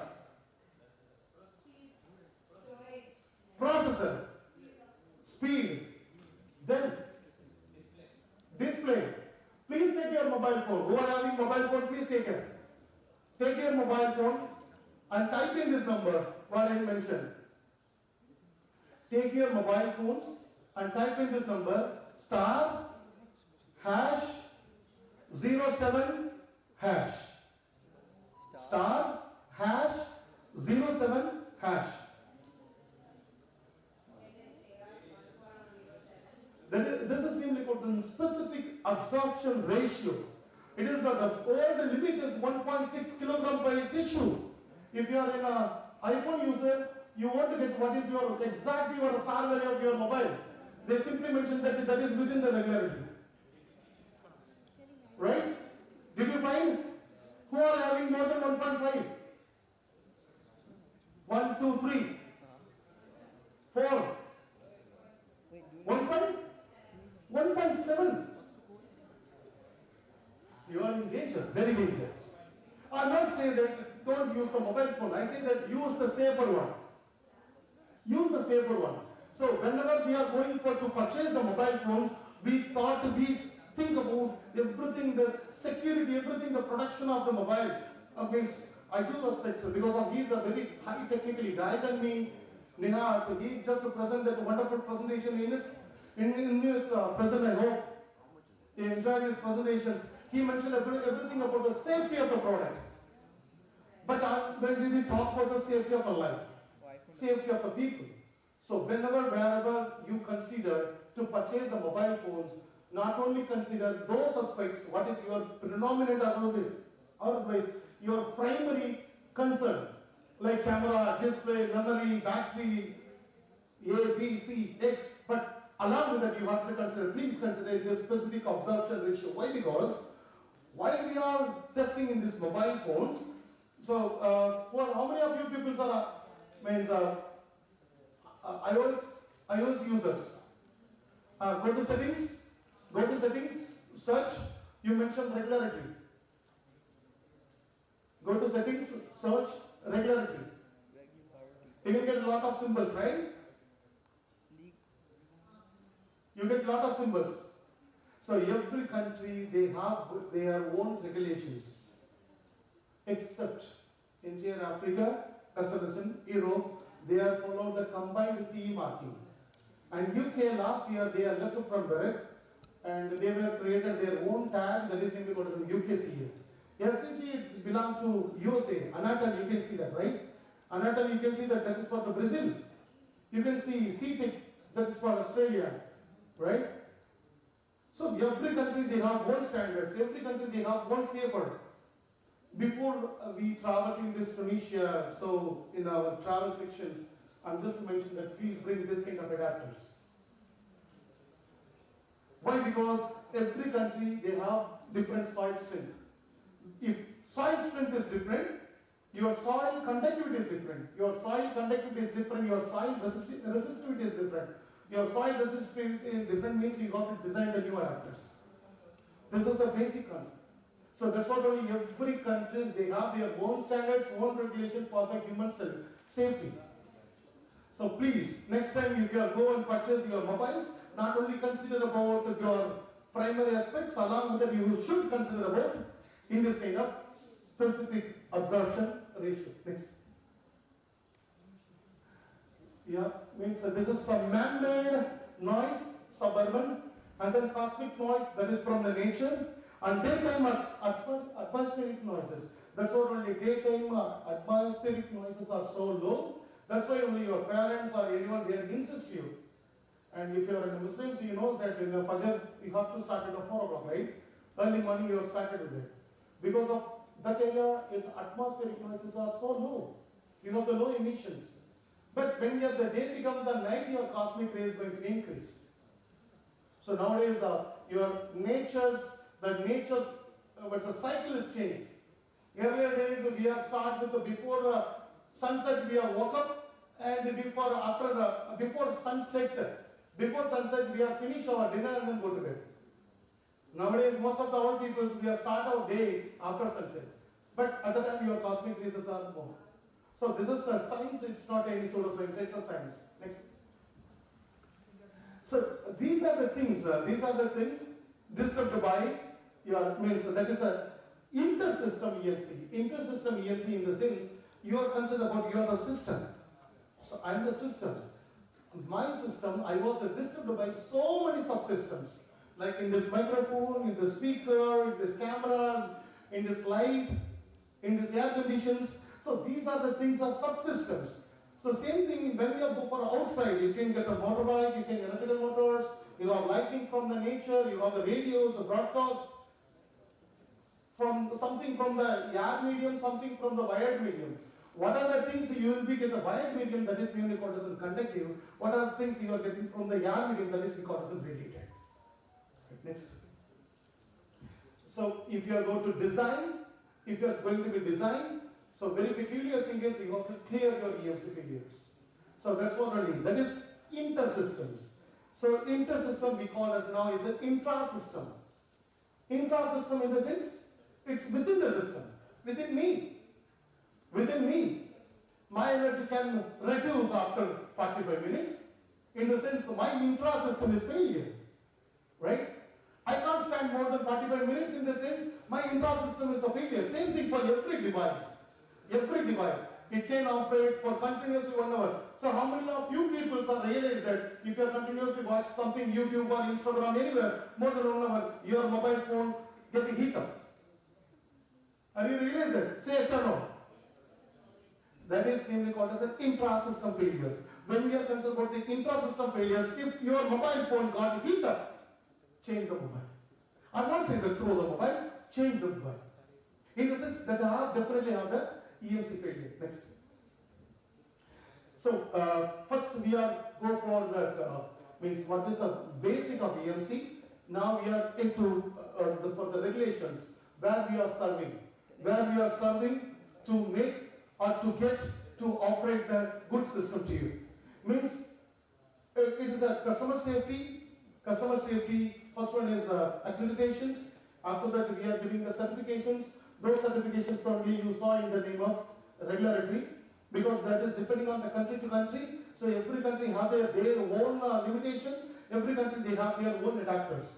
What is the adapter you are following? That is we call as the European adapter. That is European adapter. If you are going to UAE, we follow the different adapter, but that is not a UAE adapter. That is we call as that is a UK adapter. In Asia, we have the different adapters. If you go to Taiwan as well as in USA, you have the different adapters. So that's what only means. These people are create the multi adapters, right? Multi-travel adapters. Multi-travel adapter. Why? Because every country has changed. Every country change means every regulation is changed. Every regulation is changed means we got to adapt to the regulations, then only we can able to set the product. Next. So this is penetration in national interest.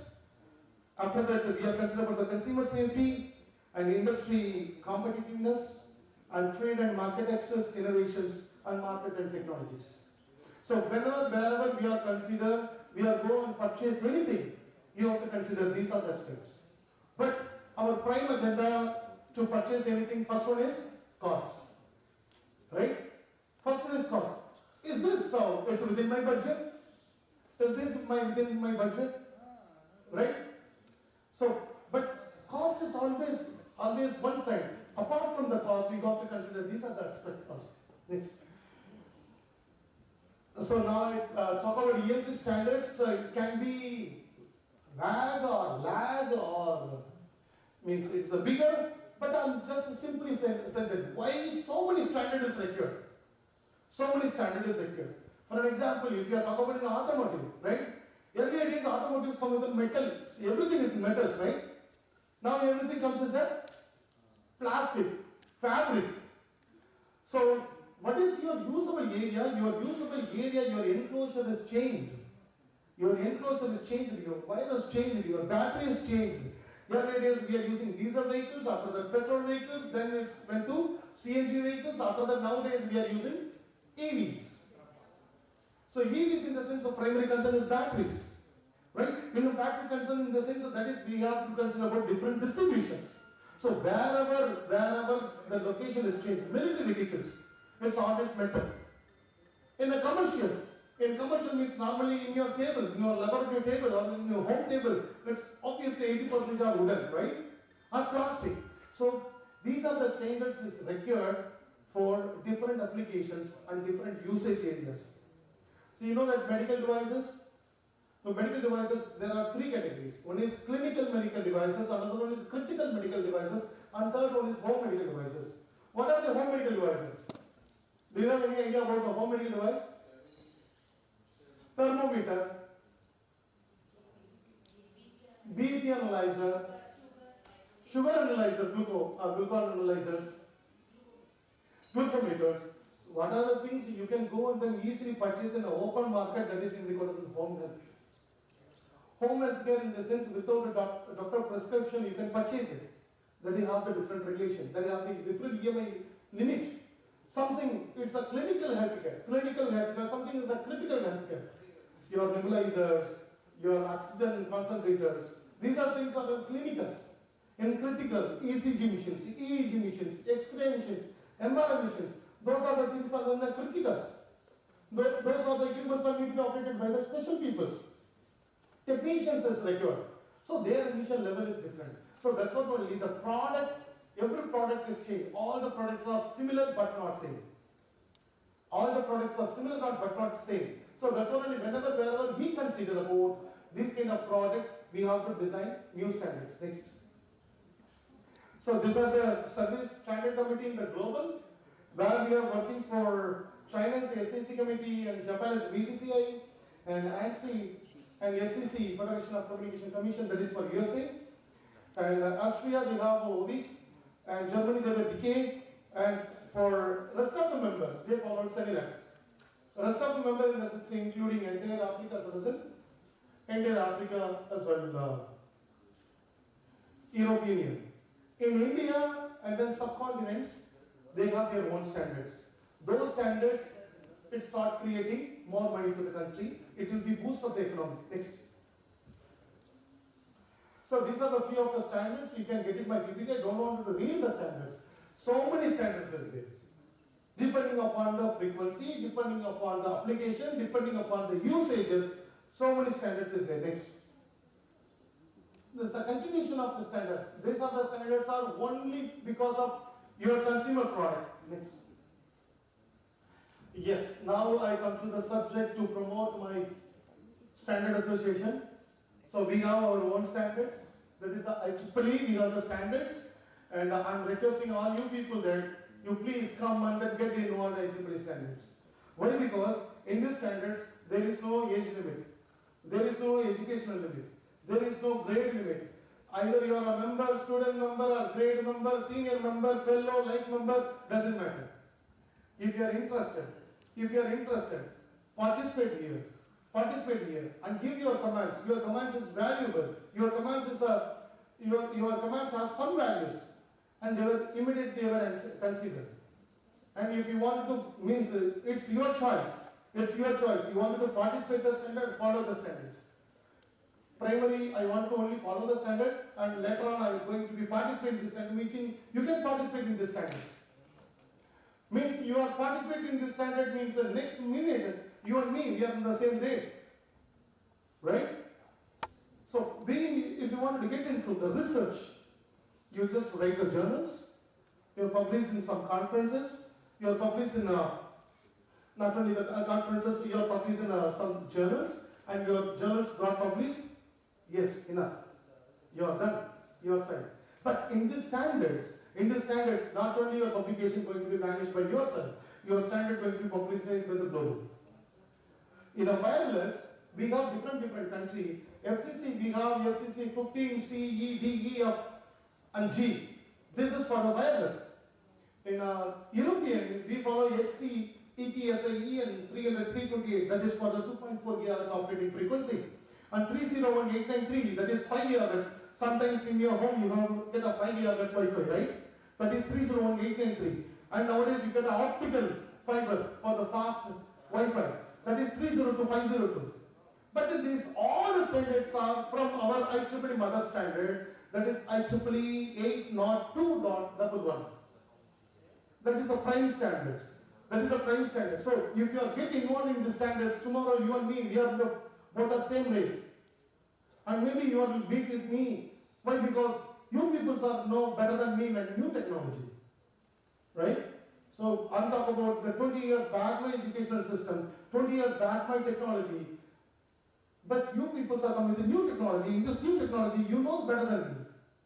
So that's not only, in this IEEE standards, this is I only listed EMC alone. I'm just only listed EMC alone.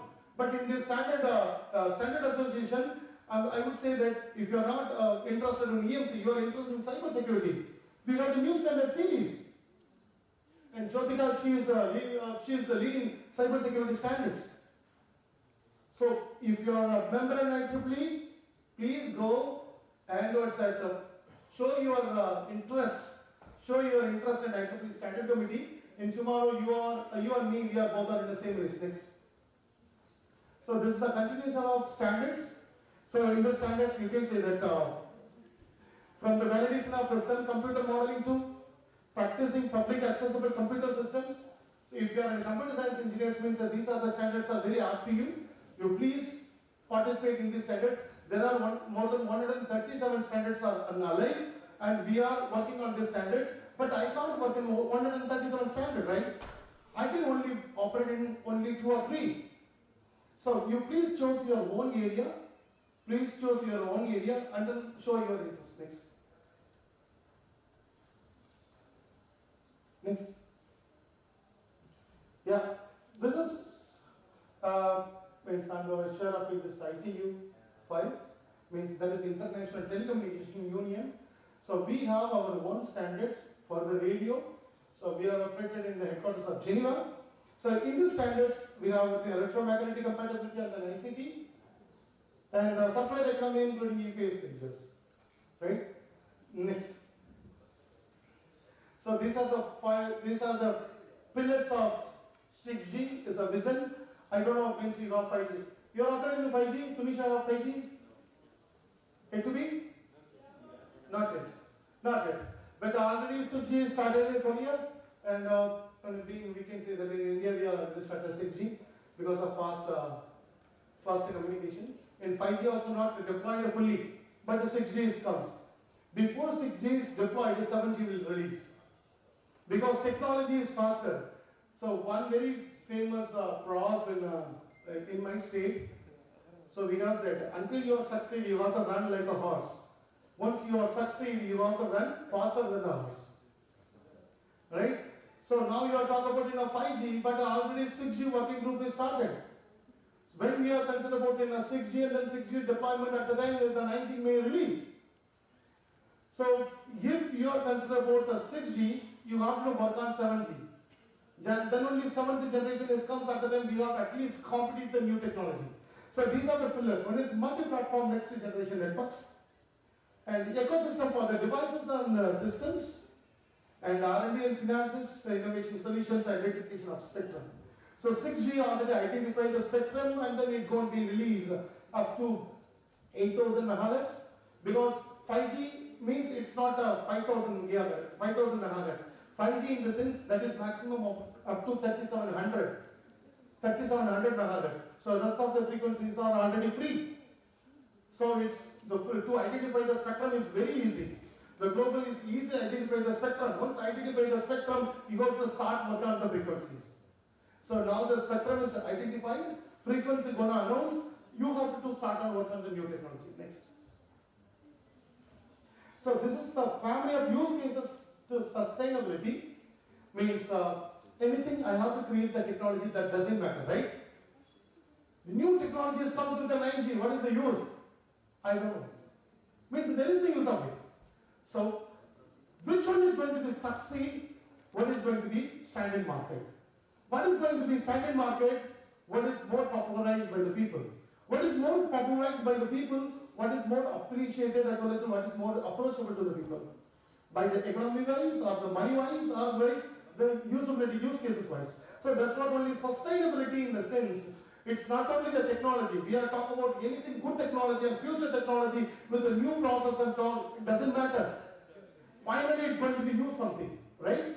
So that's what only we are working with the consumer, it's a robots. In future, recently we released the 5G robots, because I can probably say that I'm a part of that. It's a robot, it's an automated robot which is going to be operation for instead of doctor absence. Doctor can sit in his home and then he can operate it for the operations. So automated robot. I can say that standard 81601 part 2 section 77. How many of you people know about the automatic robots for the operations? How many of you people know about that? Robots can operate. Yeah, good. When you all knows about it? When you all knows about it?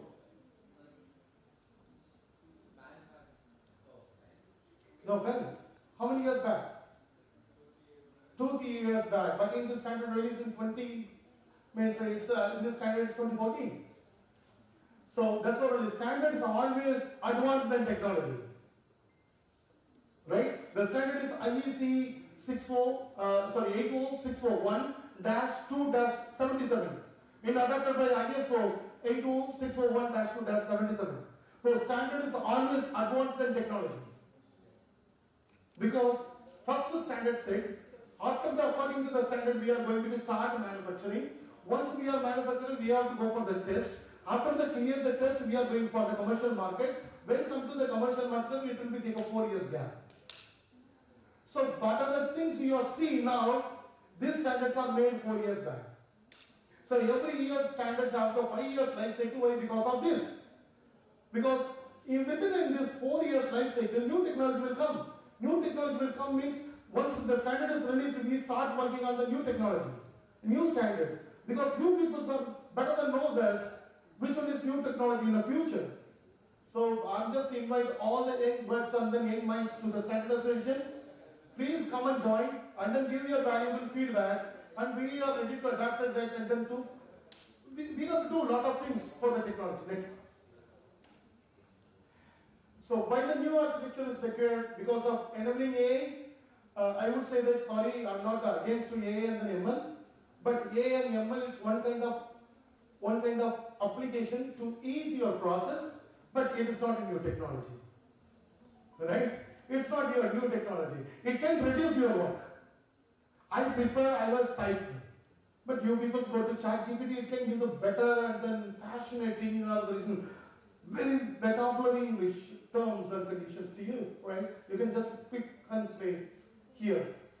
But AI, enabling AI in the sense, wherever we need the automations, we have to use the AI. Wherever we don't need AI, don't force AI to over there. Right? I have to make a program, it will be take a 15 minutes delay to operate the switch. Better you go and then switch on. It will be reduce the timing. So it is one of the things is enabling AI. Another one is programmability, because so what is the new computer science of program? You know that. Python? Python or C. I appreciate you. Why? Because anything like Python, Java or anything, everything is based on C. Means maybe he is a computer science engineer, he mentioned C, C++. If I ask something embedded engineer, they can say that the embedded C. Right? C#, what is the base? C. Right? What is the base? It's a C. There are two ends there in the computers. I'm not a computer guy, but there are two ends. One is front end, another one is back end. In the front end, apart from VB, what we have the new things? No, right? In back end, it's .NET. If you are working with the chipset, you know the model sim, you know the Verilog, you know VHDL, right?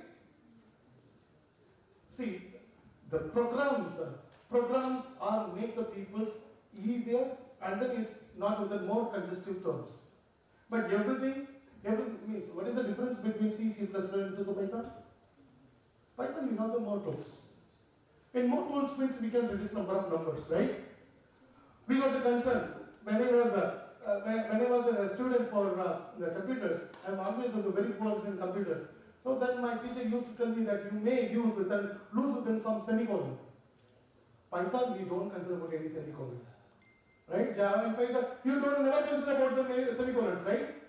So it is just ease your work. So that's why in this programmability, it should not be talked about the new terms and conditions. This programmability need to be more used to understand the people. Next, cloud native, softwareization, and then service based. Nowadays, everywhere you are see that everywhere is a softwareization as well as in service based. I can say that in UAE, you can enter to any country. We can say that it's a smart gate. Once yours recognized, next time you don't need to scan your mobile, your passport and all. This gate is always open. Once it was recognized, your camera captured, this gate is open. So that's not only these kind of things, it's make your life easier. So those things means new advanced comes means you have to consider new advanced standards. Next. So this is my suggestions to the E2E architecture for the sustainability. Means I think so most of the people are sleeping, so I don't want to go with the more technical. Next.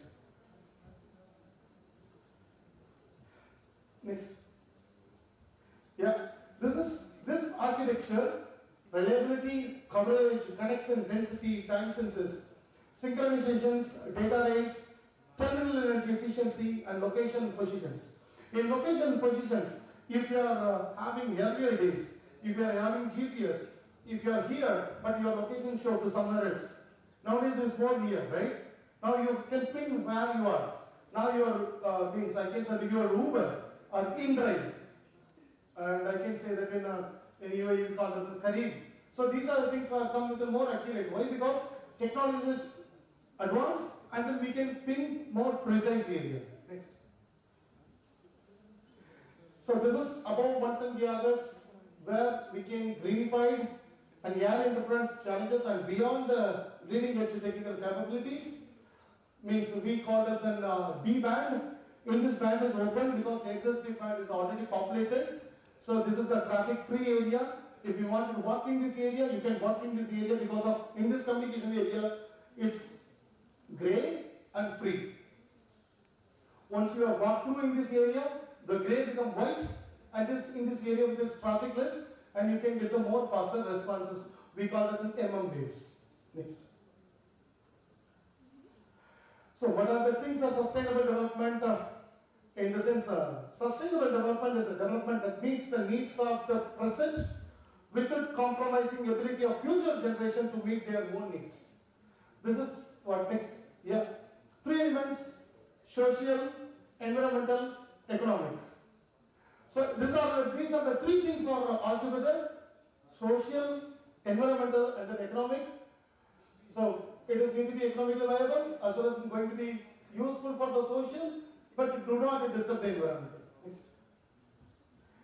So this is the finite life cycle analysis for the sustainability, means extraction, transport, processing, manufacture, again transport to the use, again transport to the recycle. Right? Now everywhere we have to talk about the recycles. Everywhere we have to talk about the recycles. Recycles is not only for your known physical, unknown in the air, like a frequency. Next.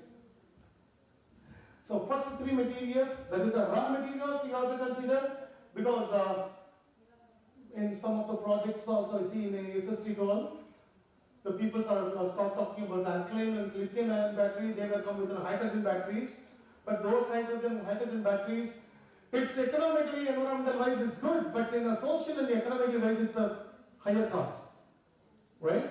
And we got 2 things is there. One is germanium and then silicon as a material. Which one is better, germanium or silicon? Germanium is better, but we are not using germanium, we are using silicon. Why? More and cheaper.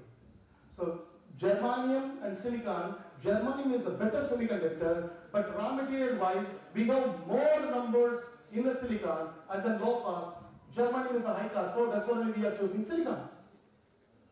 So gallium, aluminum arsenate, that is a new material where I create, where I have make money, right?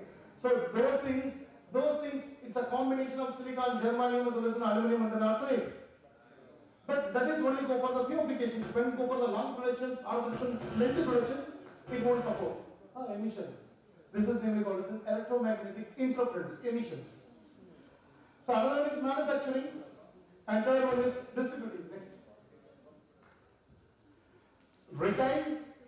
If I manufacture, I distributed, but I'm not going to retail stores. In this, it's unsucceeded projects, unsucceeded product. Then is use, after the use, it definitely going for the disposal. So how many of you people realize that how many of you people are iOS lover? iOS lover, can you please raise your hand? iOS lover, not Android. Apple 1. iOS. Apple 1, 2, 3. Right? So, did you realize that? Yes, of course. You have 14 Pro, right? 14 Pro. Next time iPhone create 15, right? You never see 14 Pro in market. Why? No. Actually, what is that? The 14 Pro, 15 is smaller version of 14 Pro. 15 Pro is equivalent of 14 Pro or more than 14 Pro, right? If the cost is 15 Pro, is, for an example I mentioned about is $1,000. $1,000 is a 14 Pro. Example, not exactly, it's more than that, right? It's a 14 Pro, it's $1,000, and now 15 is released. 15 is going to be with the $14,000, same $1,000. People never going to be purchase the $1,000 15. They can purchase 14 Pro. Because more future, bigger screen, lot of visibility and then scalability, right? So those kind of things. That is you have to understand in a business. In a business, you are introduced a new technology. You have to stop your existing old technology, which is equivalent of your new technology. That is what only iPhone always do. When 15 is released, 14 Pro you never see in the market until 15 Pro is released. Until 15 Pro is released. So after that, they have their own life cycles. They have their own life cycles. Why? Because we are already in this world. We see that if I have the 2 cameras, someone is coming with 3 cameras, immediately I'm also going to change my mobile to 3 cameras, right? That's what only retire and disposals. Next. So, sorry, I already mentioned this. Raspberry problems and then infections due to radio electromagnetics. Is electric field, you can see that these electric field and some small air ions. Next. So infertility, that is you already understand that due to the lot of radiations, it is infertility comes. Next. Chance of cancer, if you are in the more radiation areas, a chance of cancer. Next. Autism spectrum disorders. So this much of money is already invested to avoid the radiations. Next. But whatever it may be, but anyway we have to use. So next, we can't avoid the technology. We can't avoid the technology. The technology is overpaid and the technology is always constant. Right? Always it is evaluated. We can't avoid the technology. If you are avoiding the technology, means we are outdated from the market. Right? If someone is using the mobile phones and then easy chat in WhatsApp group and all, if you are using the feature mobile with the only buttons and all, right? I am outdated from the market. I can't avoid our technology. Next. But can adapt to the technology. We have to adapt to the technology. Next one. So be safe with the technology. The technology always evaluated. If I go there, we are talking about 6G, vision and all. So after this, I don't know that tomorrow may release vision 7G. So be aware of the hazards. So please know about what is your hazards. And highly recommended to the people who are using the headphones, means small AirPods and all. Don't use more time. If you want to only talk, you can use. If you want to listen to music and all, don't use it. Not because of the radiation of your mobile phone, because of the radiation of your headphones battery. Right? Don't take it way around. When someone say that means, okay, mobile phone give the more radiations. No, mobile phone is not give the more radiation because already regulation is there. They are already filtered. But if you are using more times in a headphones, it's nearby the battery, it will give the more heat up to your middle of the head. Use the wired one. I'm always use the wired one. Why? We can't use more time. We can't use more than half an hour continuously. It will give the pain. And automatically we will remove it. So it's alternate. So next one. Know your standards. Know your standard in the sense, I'll give the small example of mobile phones. Before go and purchase the mobile phones, not only consider about your cameras, processor, and these other stuff. Please consider about your specific absorption ratio because that is important. So you know your standards. if you go and purchase the cameras, and then you have to consider about the camera having CE marking. You have purchased the batteries of replacement, the battery of the CE marking, and there is the SSIT certified. So you have to do, anyhow you have to pay the money to purchase it. We are not, none of them is coming free of cost, right? To attend this program, and what's that, everything, that we have travel, everything is money, we have spent the money, right? So that's not only, nothing is coming free. You have purchased everything by cost. You have purchased by your own cost, purchase with a good standard. Next. So know your service in our either the form of SSIT or either the form of standard associations. Maybe ma'ams is here, SSIT we have, computer science people we have, but it's myself that again I have to promote my society. We are IEEE Society, we have the electromagnetic compatibility along with the standard association. Please come on our society as a participant or the fellow or the contributor. Next. Work on the sustainability through the technology. Sustaining is important, along with the technology is important. If technology comes more, but there is no use cases, there is no use of the technology, right? So we have to sustain this technology, sustain this society with the proper technology. Next. So this is my LinkedIn, and this is my email ID. If you want to connect through WhatsApp for your future projects, as well as how to get involved into the standards, please let me know. Means if I have, means I can. I'm ready to help. I'm ready to help. So next one. So do you have any questions? Logical, illogical, because electromagnetic is always illogical. We call this black magic. So that's all. Do you have any questions? Please ask.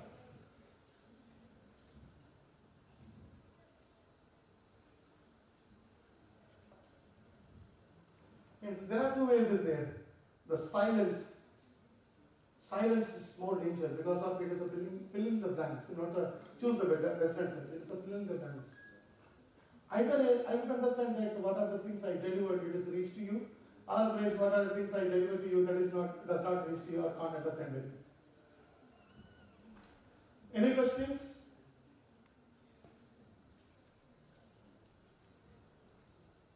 Any questions? So, okay, I will ask you. That's fine. You talked about the different standards in which part of the variations.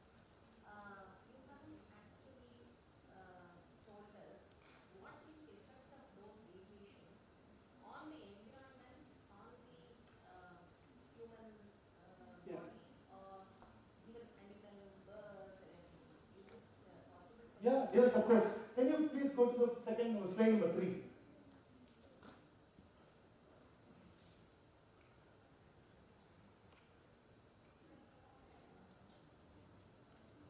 Yes, go.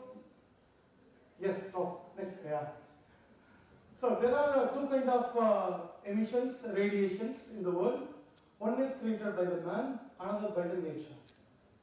So you clearly see in this picture, means the direct current by the Thomas Alva Edison, as well as an alternating current by the Nikola Tesla, and the lower frequency radio waves, mobile phones, microwave ovens, all our things are man-made created.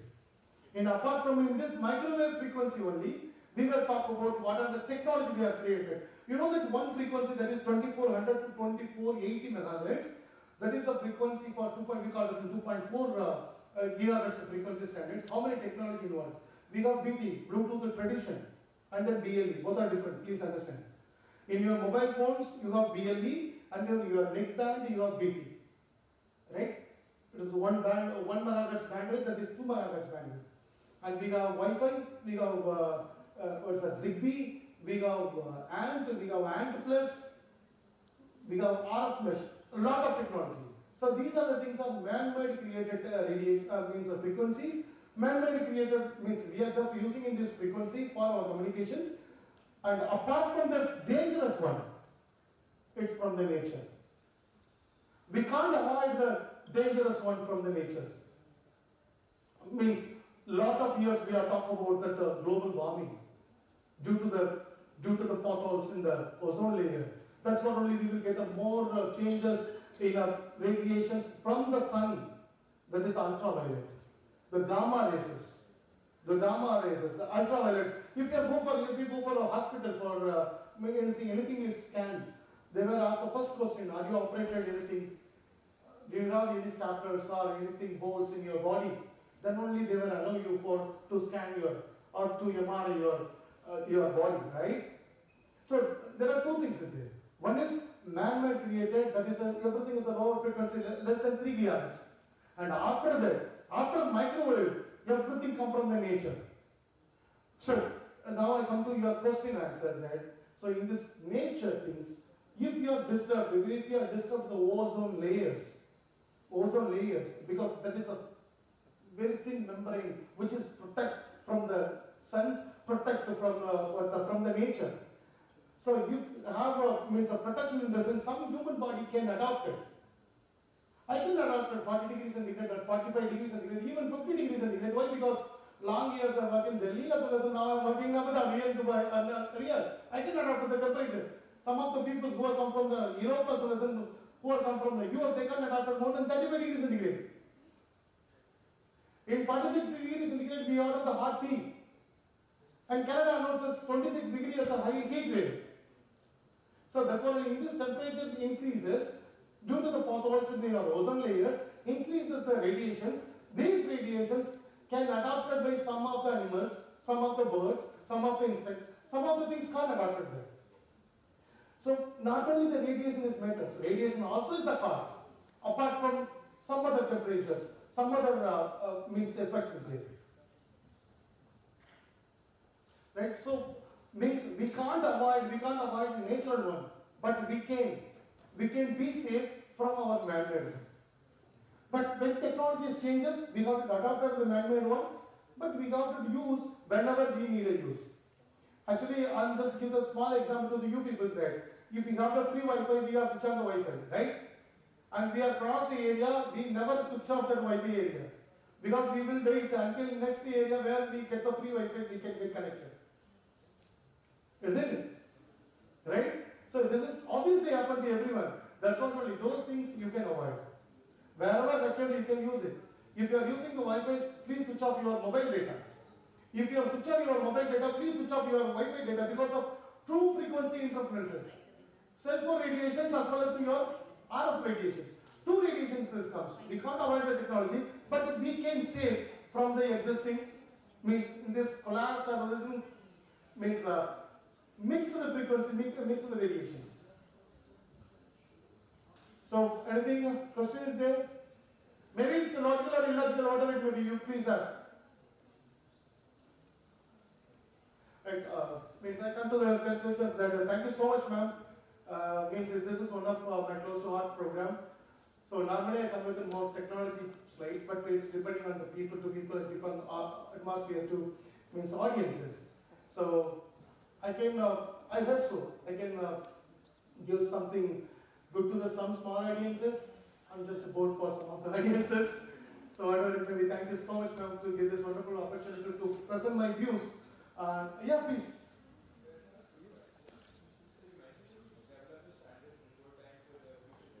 Yeah.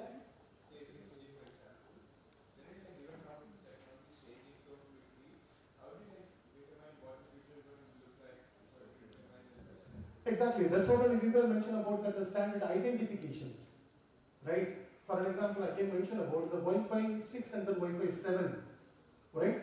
In the Wi-Fi 7, the identify frequency up to 5975 megahertz. But in this standard, where we are getting from our IEEE, that is IEEE 802.11 and B.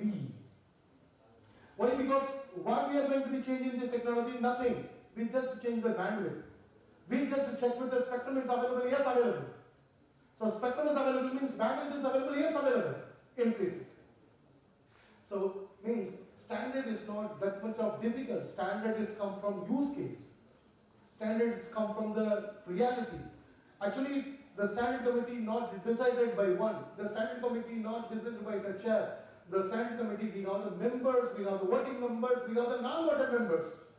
Even the non-voted members, they don't have the rights to change it, but they have the rights to give the comments.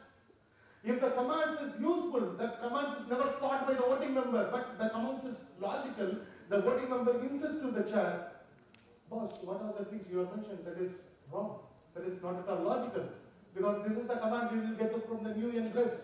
You have to change it. That's what only, in the standard, why it's so quickly changed, because of technology has changed. In this technology, the change means we just concern about what is the area, what is the way, what is next. If B is released, Wi-Fi 7 is released, we have thought about Wi-Fi 8 and then Wi-Fi 9.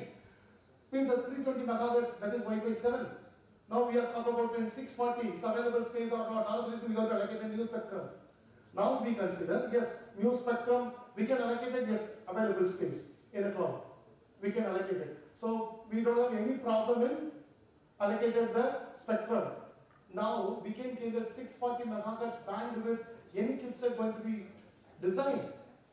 Then Qualcomm people say that, oh, yes, of course we can do it. Then MediaTek, they said, no, it's difficult. And Realtek say that it's okay, it's possible. And IBM say that it's possible. Intel said that it's possible. But Qualcomm defined that it's not possible.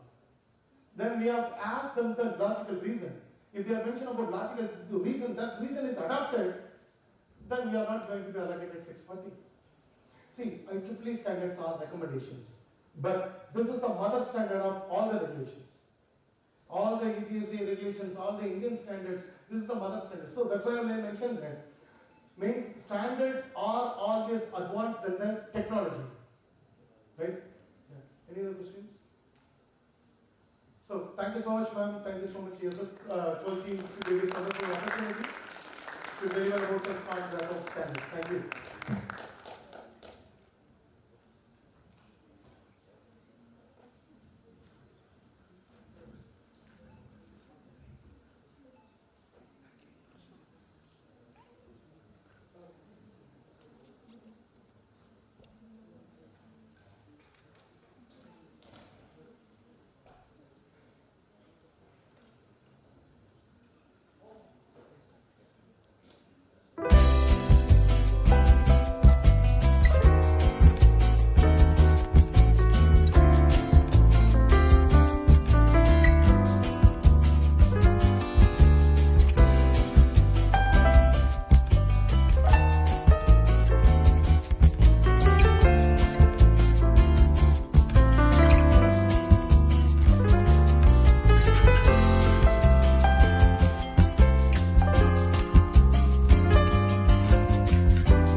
IEEE CS YESIST12.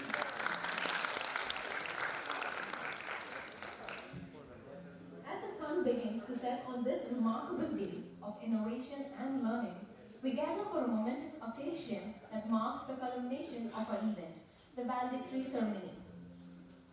We are honored to have you all with us as we celebrate the remarkable achievements, the relentless spirits of innovation, and the collaborative efforts that have defined IEEE YESIST12.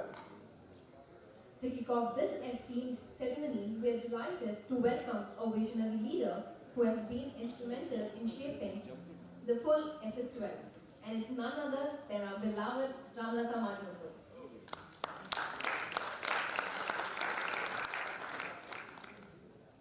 Thank you very much. Yesterday, we started this with a very auspicious note, with every one of you being excited about the event. And today, I believe this is more auspicious, though it is ending. It is a beginning for many of the students and children who attended this event. Because I believe that this is the first stepping stone for every one of you to understand the intricacies of the technology that you are using and to understand the challenges that you are facing, how to mitigate them. And naturally, you have to start from the step one. After that, everything is upwards. So I request every one of you to be considered that you are the best, because after a lot of scrutiny, two-level filtering, you have got here. So every one of you is a winner in the sense that you have been handpicked to present in this forum. And as you might have seen, we have the technology experts, every one of them dedicated, committed to the technology and giving you mentorship, direction, and ready to continue that journey if you really want to bring your project into a product. We have incubation partners, not only in one country, but in two countries, in India as well as Egypt. And today, we talked, Dr. Habib and myself, we talked that the next step would be bringing in the IEEE Entrepreneurship Committee and giving you a direction of making you entrepreneurs. I believe every one of you are fit to be boss, are fit to be job givers rather than the job keepers, and I wish you very well. I thank every one of you who have come from different countries and people from Tunisia country who have opened their heart and welcomed us all to be here today and to showcase your talents. Thank you very much.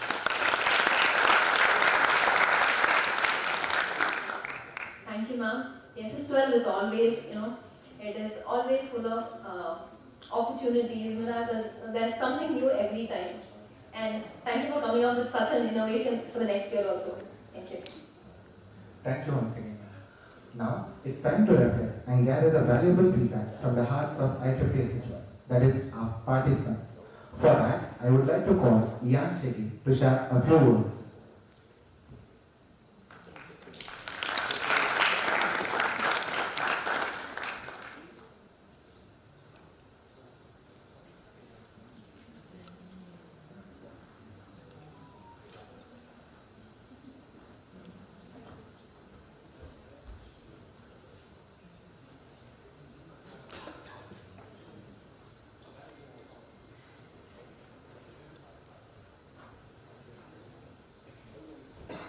Hi everyone. My name is Ian Chege. I'm a student in Kenya doing medical engineering, and I want to share my feedback for Make a Fair Track. So Make a Fair Track has given us a very unique platform with opportunities for innovators and people developing projects and creators such as me to showcase our projects here. So dealing with some of the very crucial SDGs, it has given us and our team a very good platform for us to develop our project around some of the underserved themes around SDGs, and we have had an opportunity to work alongside dedicated teams. I'm sure even though the other teams from other countries have also worked with dedicated people, and they have been able to come up with really some interesting projects. So when we were pitching our projects, we were able to see very great innovations across the globe, and being an event that is held worldwide, it has given us a chance to see what other people around the world are doing, and also the feedback from the juries and from the committee itself, led by the chair, Arunsa. It has given us a very good platform to showcase our projects and our innovative ideas. So I think it is the dream of each and every team to become entrepreneurs and to develop their prototypes into products. So I want to say from the deepest part of my heart, I want to give my appreciation to the chair and the whole IEEE YESIST12 for making this possible. Thank you.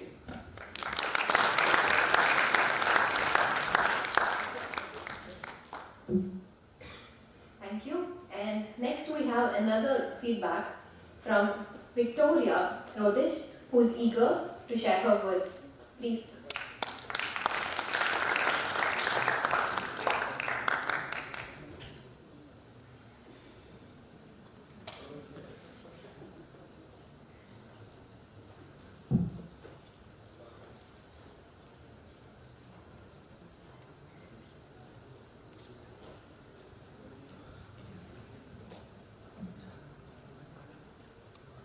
Peter Drucker once said, "The only thing we know about the future is that it will be different."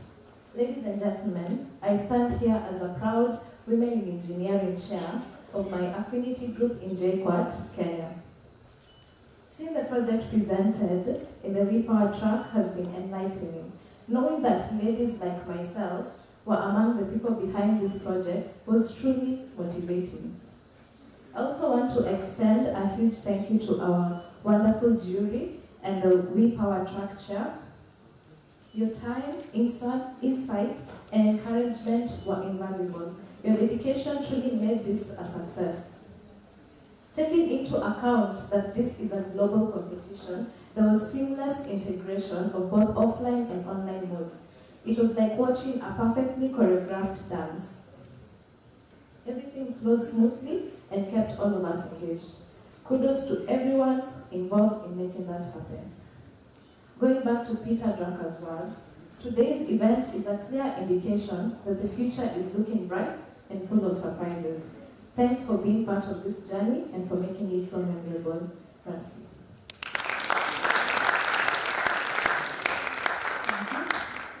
So up next, we would like to call Lim Mi Chen to share her feedback.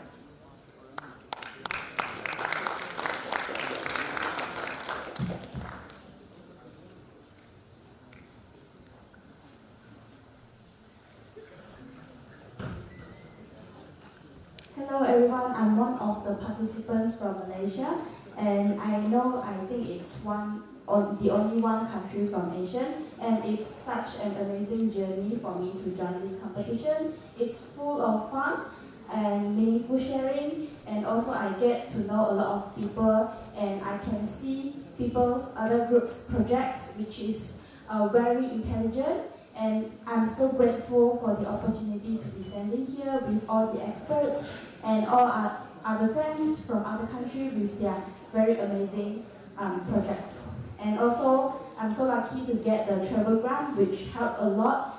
It makes me possible to come here for this incredible, amazing journey and competition. Thank you very much.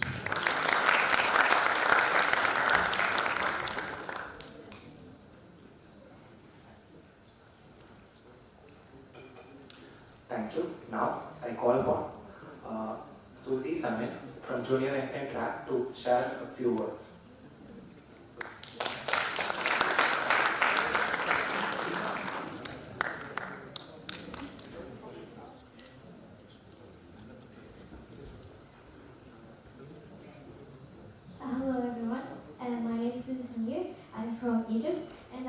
to express my feelings.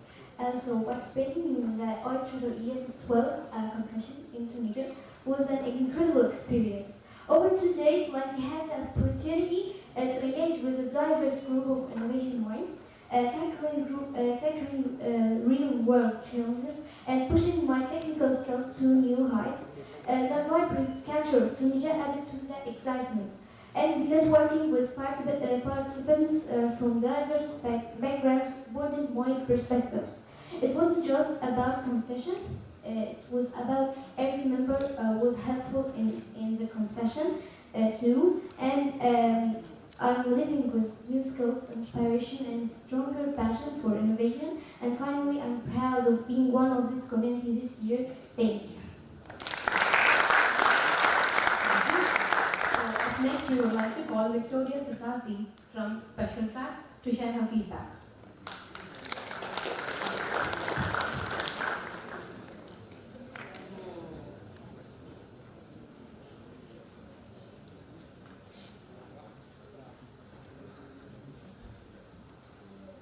All protocols duly observed. Good evening, everyone.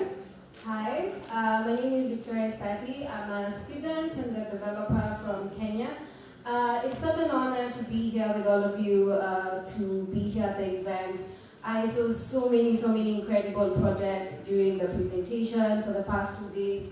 And this is just a kind word to every participant here to keep chasing your dream, to keep pushing beyond this competition. Many thanks to the YESIST12 organization committee, the sponsors as well. I had such a good time, and I'm looking forward to the future of YESIST12. Thank you.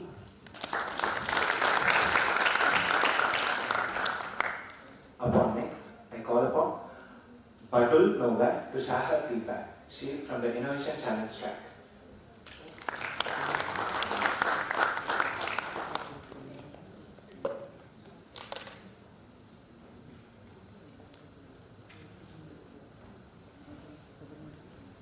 Hello everyone, my name is Batul and I'm from the University of Waterloo in Canada, studying mechanical engineering. I competed in the Innovation Challenge track where I showcased my own project but also got to learn about innovative ideas from around the world which are helping create ways to reach sustainable development goals. I just want to say thank you to everyone that has made this event possible, the volunteers, jury, and sponsors. This was a greatly planned out event. I'd love to give a special thanks to all the speakers for these past 2 days for making the trip out and for giving such insightful speeches. I'm sure we are all leaving this event with a lot more knowledge than what we entered with. Thank you again to the Tunisian section for being a great host to us. Thank you guys. Thank you. And now we have feedback from a mentor, and I would like to call Anita to share her feedback.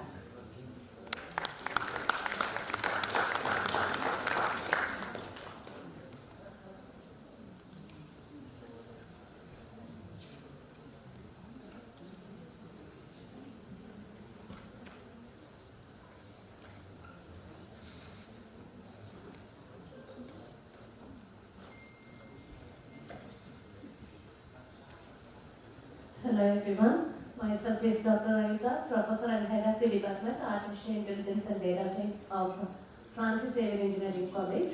This is the third time I am attending YESIST12 in offline. I feel very pleasure in attending this event every year continuously.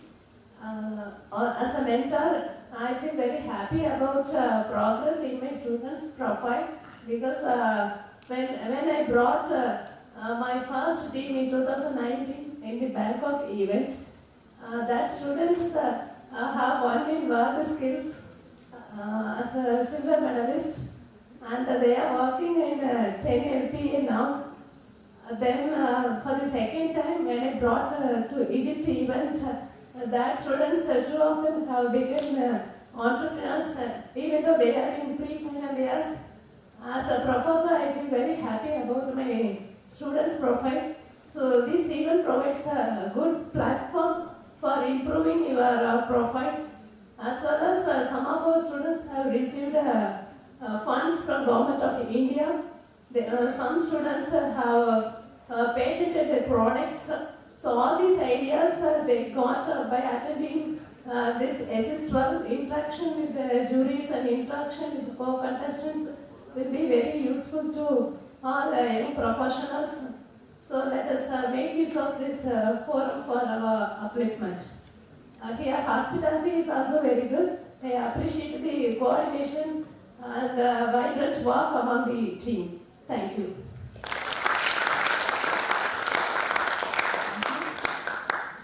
And now we are opening this floor for many more feedback. So if anyone wants to share your feedback about this event, you can please come forward.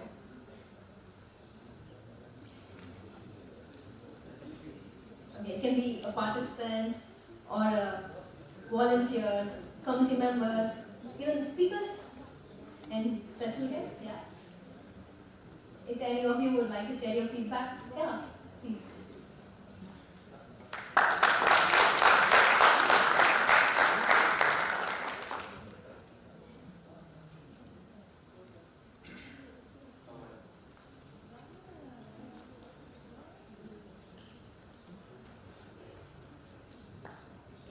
Assalamu alaikum, Aslama, Namaste, and hello everyone. I'm Kenzie Ibrahim. I'm from Egypt. I'm 17 and I'm a student at Al International Applied Technology School, Modern Trade and Specialty. And for my personally, I'm here with you today, and I'm joined the IEEE 2024. And actually, I'm so honored and proud to be part of you guys. And it's such a wonderful competitions full of sessions and affective sessions, and I'm so in love with the innovation session yesterday. And also,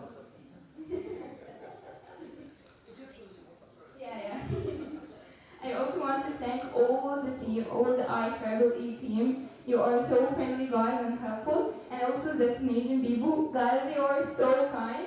And make me feel that we are so close, and even we just met today and we were having a nice time singing and dancing together on Egyptian and Tunisian songs. And Tunisia is very similar to Egypt, and it has a delicious food. I tried yesterday maluba and it was so good, so thank you for the recommend. And I know that the last year of the IEEE it was in Egypt, but we are so happy and honored if you did it again. So we are waiting you in Egypt, and thank you so much.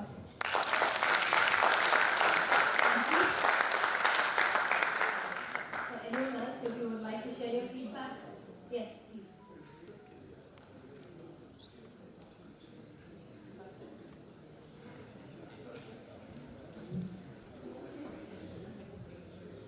Hi again. I had to take this opportunity to give feedback from Kenya section now because we have really been getting good support from IEEE YESIST12 since we introduced the event in Kenya. So just a brief history, we began this event in January 2023 when I met Indu, and I started volunteering as a pilot coordinator, and from there, along with a fellow volunteer, we made 8 student branches register as pilots, and from then we hosted trainings and everything was a success from there. So last year, 2 people represented us in Egypt and 3 other people represented us offline. And the support that we have been receiving from the committee is very good. And this year we were able to secure travel grants for 4 of us. So the number doubled from last year, and also the number of online participants increased from 3 to 7. So that is a very huge success on the part of Kenyan team. And I want to say thank you so much to Ramalala ma'am. She has been supporting us alongside with the YESIST12 committee members. They have been answering our questions every step of the way. They have been giving us the support that we need to make everything possible. And even from the feedback I got from the participants in Kenya section, they have said that they have been amazed by participating in this event, and they have really gotten a lot of insights and feedback from even watching other teams from an international view participating and showing their projects. So this is a very good time for us, and even physically being given an opportunity to come here to Tunisia and enjoy the sceneries, fly for the first time for some of us, it is a really good and a very big thing for us. So I'll just say from the bottom of my heart, thank you so much to everyone who made this possible and for even forming this competition. Thank you.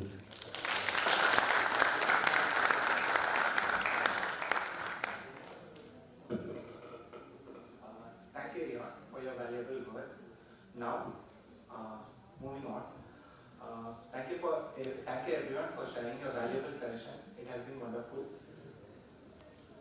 So up next, it is the most awaited time, and before what you're all really expecting, we have few awards to give away. So we are going to move on to the pilot award distribution, and I would like to welcome Habib Kamal, Tunisia section chair, to join us in presenting the awards for the winning teams, for the winning pilots.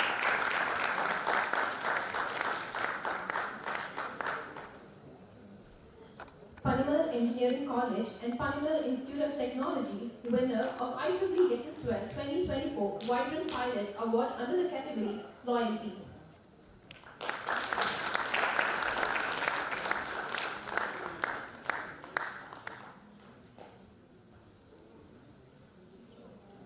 And I would also like to request all the other dignitaries to join us.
Winner of IEEE YESIST12 2024 Vibrant Pilot Award under the category Grand Entry. Is there anyone who could represent Aditya Engineering College? On behalf of Aditya Engineering College, Sangeeta Singh is getting the award. Thank you.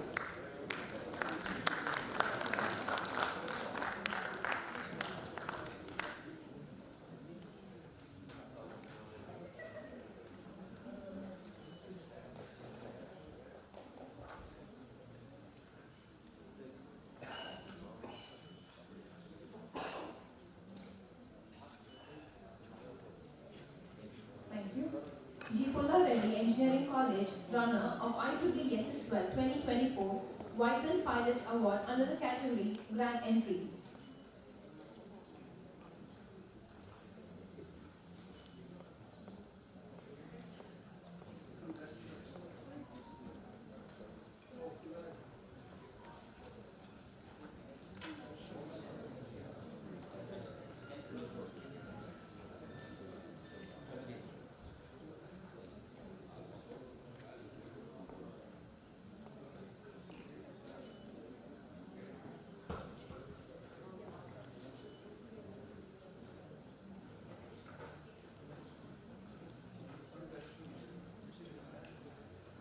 Next, we have Veer Surendra Sai, University of Technology, Honorable Mention of the IEEE YESIST12 2024 Vibrant Pilot Award under the category Grand Entry.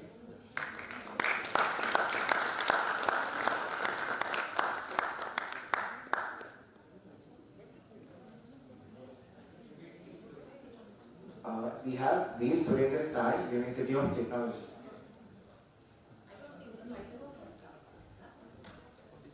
Is there anyone who could?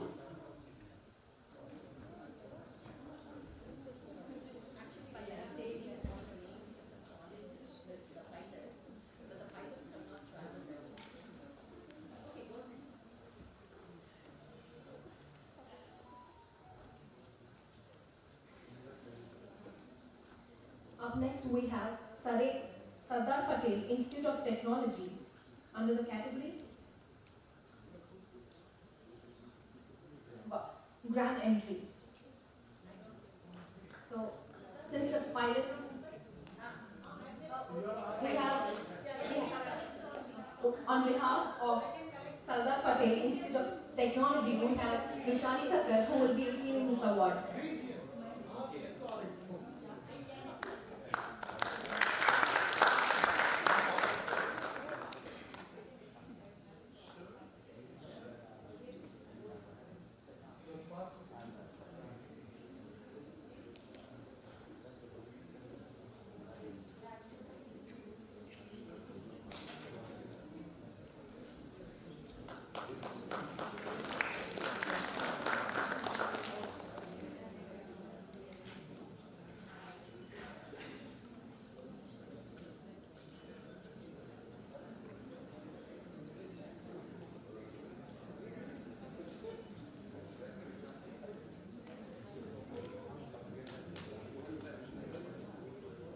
Thank you. Next, we have St. Joseph's College of Engineering, winner of the IEEE YESIST12 2024 Vibrant Pilot Award under the category Hall of Fame.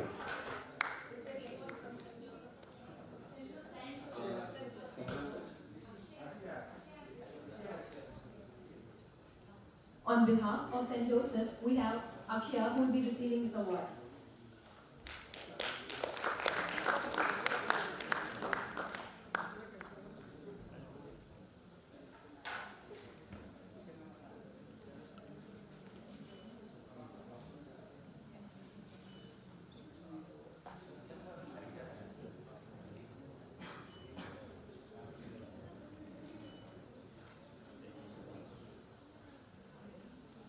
Thank you. Next, we have IEEE HKN Mu Beta Egypt section at ASTMT, winner of the IEEE YESIST12 2024 Vibrant Pilot Award under the category Excellence. We would like to request the students and participants from the Egypt section to join us and receive this award on behalf of them. Yeah.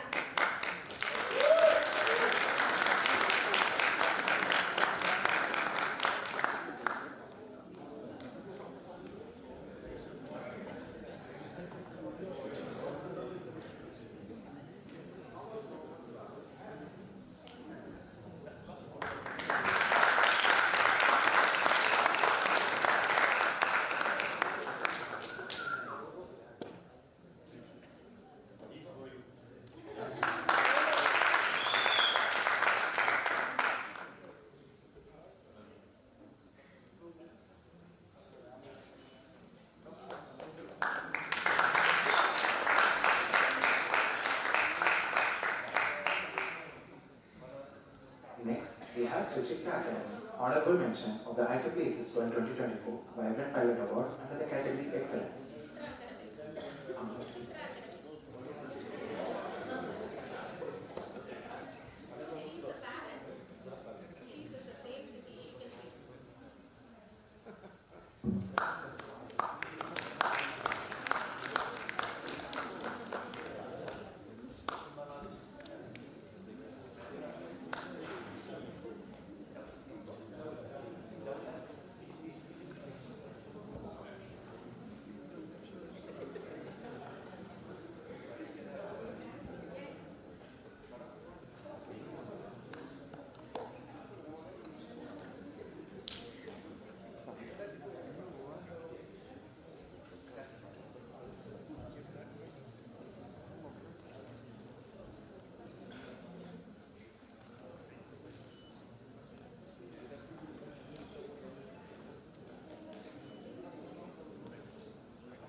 We have JECRC, JCO, honorable mention of the IEEE YESIST12 2024 Vibrant Pilot Award under the category Grand Entry.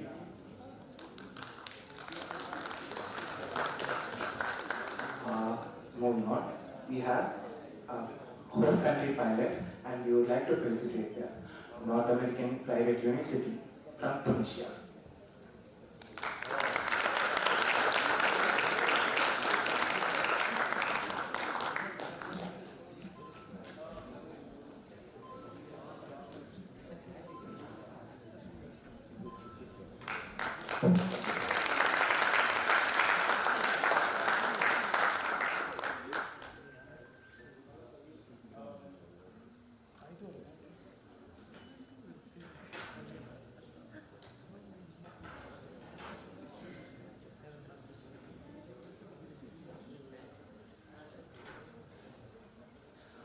Congratulations to all the pilot award winners. We look forward to collaborating with you in the upcoming years and introducing many more innovations to help the world become a better place. Thank you everyone. Please have a seat.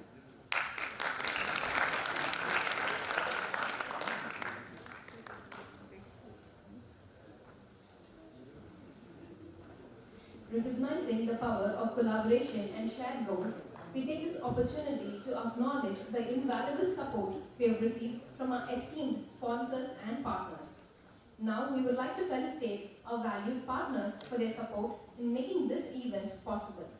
And let's acknowledge their contributions with heartfelt thanks. And now, for that, I would like to invite Ramlata Mayamuthu, General Chair, IEEE YESIST12, to felicitate our sponsors and partners.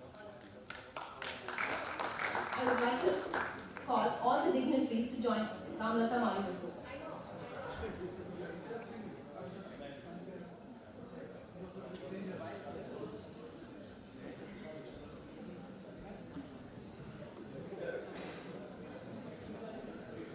We extend our heartfelt gratitude.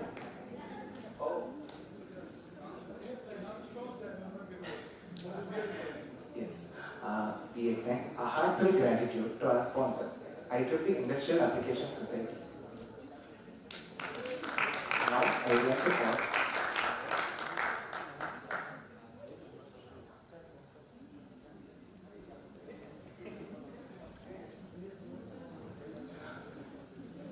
We extend a heartfelt gratitude to our sponsors, IEEE Industrial Application Society.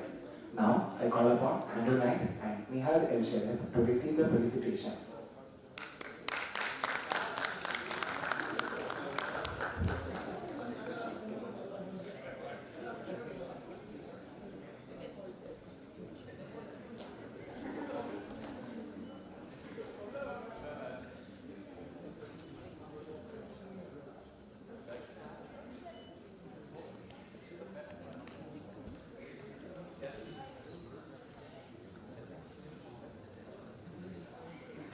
IEEE Computer Society. Now, I call upon Eric Berkowitz to receive the felicitation.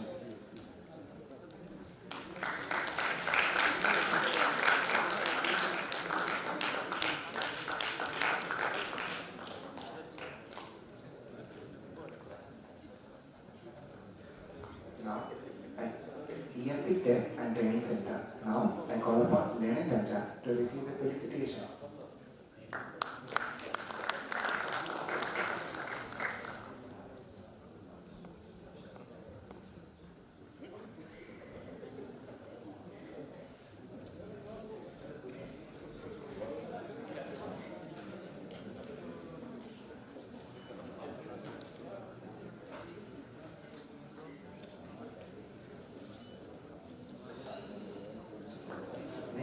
Vivacious Alliance. Now, I call upon Navneeta Krishnan to receive the felicitation.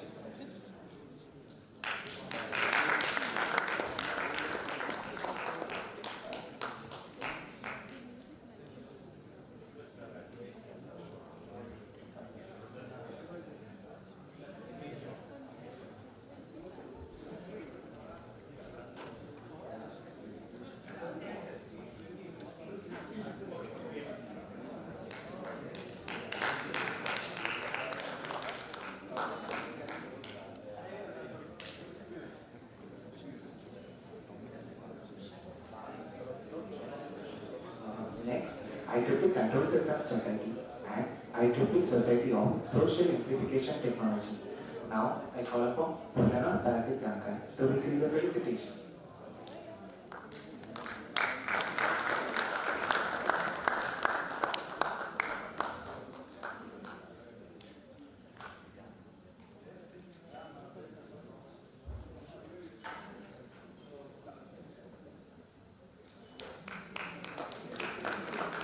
We also extend our heartfelt gratitude to IEEE Professional Communication Society, IEEE Communication Society, IEEE Collaboratech, IEEE Madras Young Professionals, IEEE Madras Women in Engineering, IEEE Madras SSIT, and IEEE Madras Education Activity Society.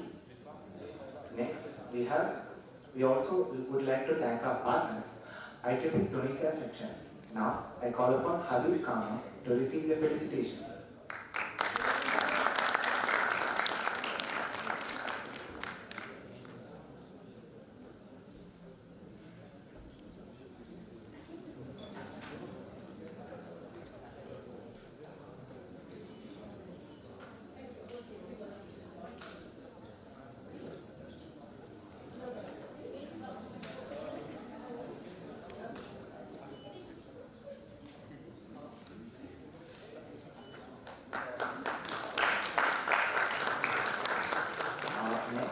National Engineering School of Carthage. Now, I call upon Noor El Houda Rishini to receive the felicitation.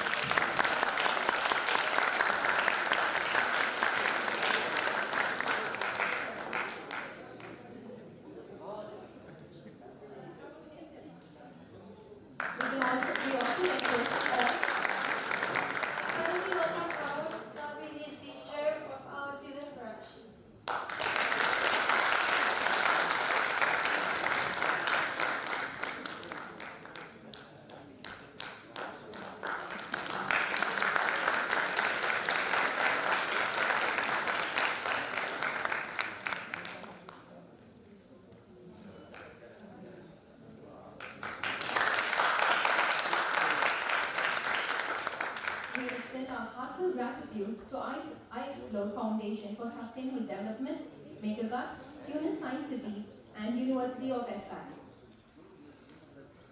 Let us applaud these exceptional entities for their dedication to cause and for believing in the potential of our event to create positive transformation in the world of technology and beyond. Now we would like to have a photo session with all the sponsors and partners. We would like to request all the partners and sponsors to join us on the stage.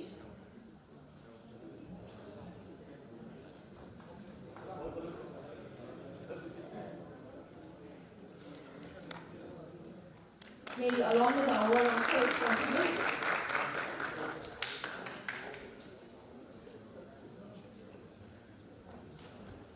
We would like to request everyone to have your awards.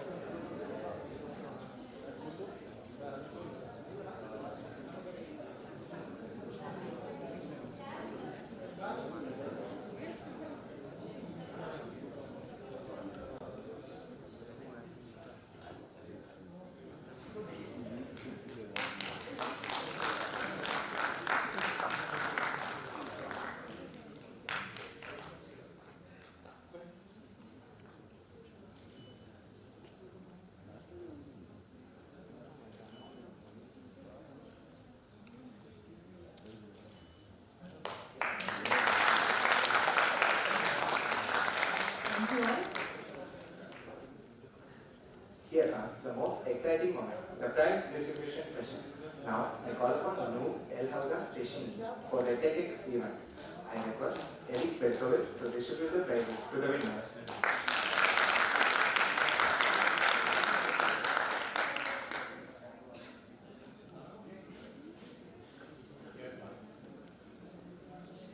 Okay, so first of all, I would like to thank the amazing team behind the work of TEDx.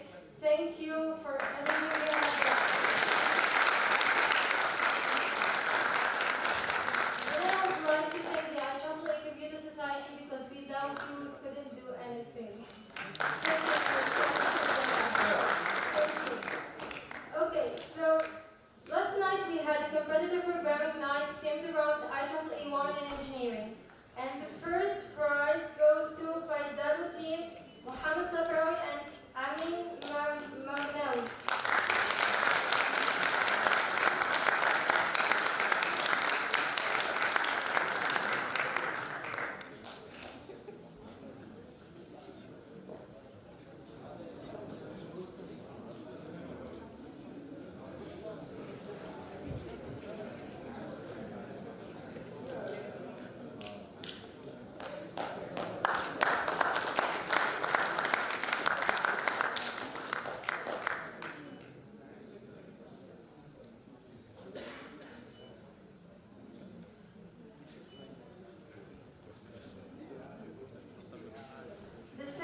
Sati, Faridi Washdi, Habib Mohammed, and Maryam Sharif. Please welcome.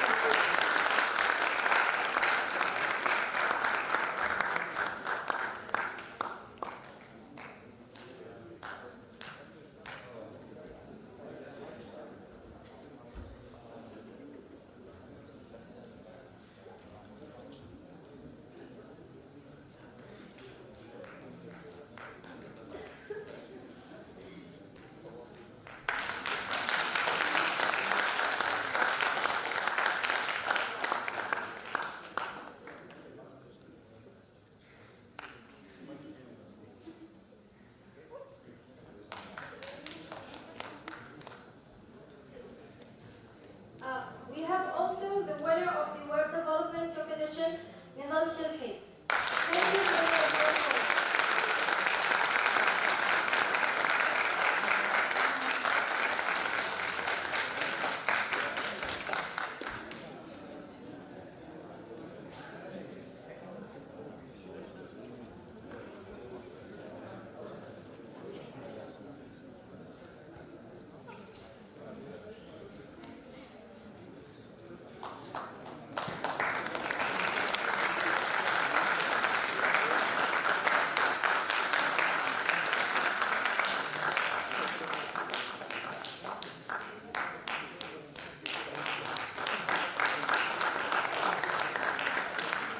We have also selected different ambassadors for decades from different Tunisian student branches, and the best ambassador is Ryan Twabensi.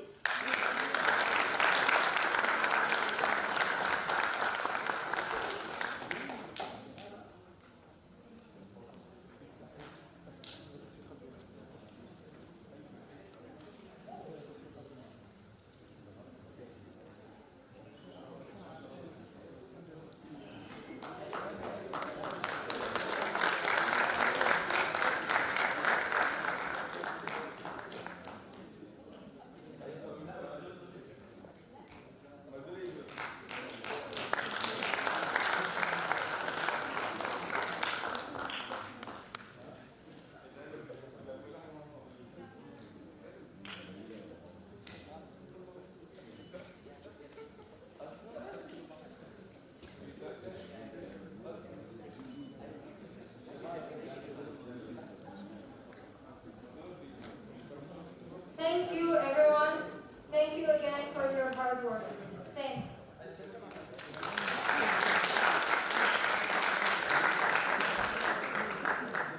Once again, congratulations to all the winners of the text. And now, with great pleasure, we invite track chairs to present the well-deserved awardees and accolades celebrating the visionary solutions and groundbreaking innovations that have emerged from this platform. To begin, I would like to call Navanita Krishnan, Chair, Junior Einstein Track, to reveal the awardees.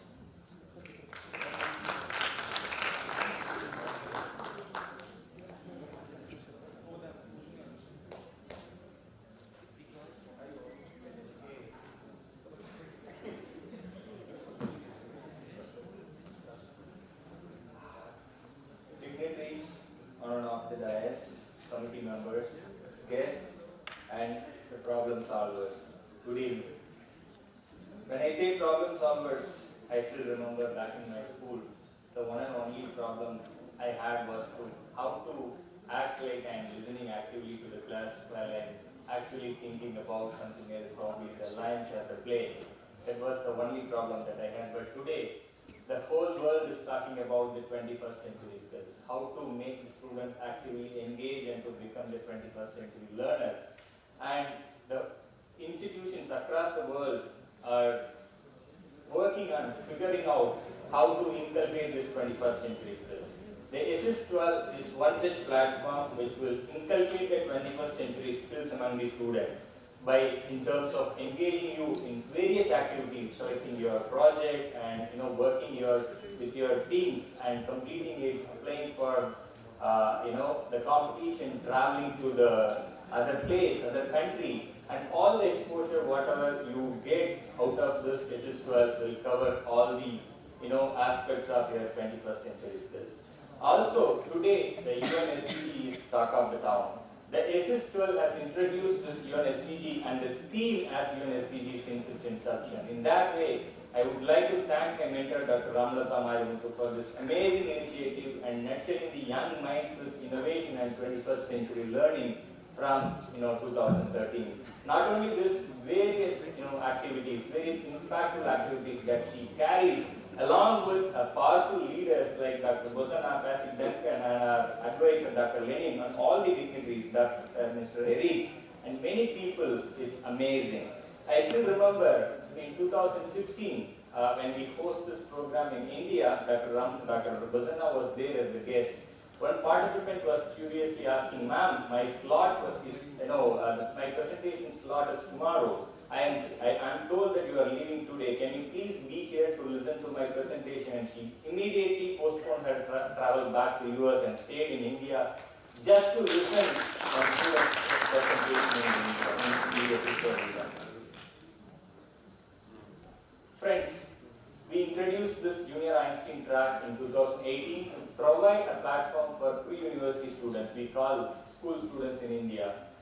A global platform, not just to recognize and give the prizes for the best innovation, but also to give them a great space for networking and collaboration in their future. In the past, all our alumni, we call participants of the YESIST12 and Junior Einstein track as alumni once it is over. All our past year participants has reached global heights in various global forums. So now the participant of Junior Einstein track has got the Rashtriya Bal Puraskar Award, which is the highest award in India which any school student can get. That award, Aparna Chandrasekharan, who has got 2 years back, is for the innovation, who was the participant 3 years back in Junior Einstein track. If you consider the last year winner, Abdul Rahman from Egypt, has got various fellowships and scholarships, not only in Egypt but also in Europe and the United States for his studies, and currently is pursuing his bachelor's in Egypt, Japan University of Science and Technology. He has got an amazing position in his institution due to all his activities through innovation and things like that. Friends, this year we have got around 240 projects submitted from 9 countries, which are Egypt, India, Indonesia, United States, Japan, Romania, Kenya, Tunisia, and Sri Lanka. This massive reach would not be possible without our track committee members. I have vibrant members who have served as committee of this Junior Einstein track, who are Mr. Tinu from Madras section, Ms. Renu from IEEE Hyderabad section, Ms. Sai Samarpita from Kolkata section, Ms. Subara from Vizag section, Mr. Sarat from Kerala section, and Mr. Kumaran from IEEE Madras section, and all the publicity volunteers who have actively put their efforts to bring in such a massive number of submissions. At this moment, I would like to recognize and thank all the track committee members and the volunteers who work for this JE track.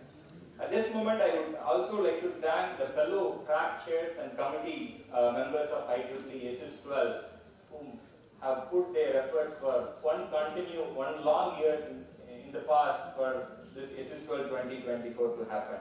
I also would like to thank the Tunisia section, starting from the chair and the execution committee members, Noor, Ahmad, and all the volunteers and the volunteers from any Carthage student branch and Tunisia section for a wonderful support.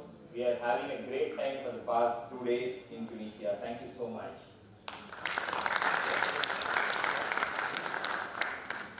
Friends, before moving on to announcing the results, hope you have heard me. 240 submissions we have got in Junior Einstein, and 60 or so we have got to pilot entries as well. Out of 300 projects, only 34 are participating in the finale. All these 34 are handpicked, are chosen because of the novelty, innovation, and the application of your project. So, while announcing results, you need not to feel whether I have not got the first prize or second prize. This participation in the finale itself is a great achievement that I would say. You should be really proud of becoming a finalist for all, attending this finale for all the 34 teams.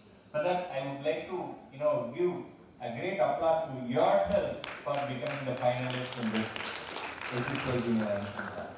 Again, before announcing the winners, I would like to quote a story.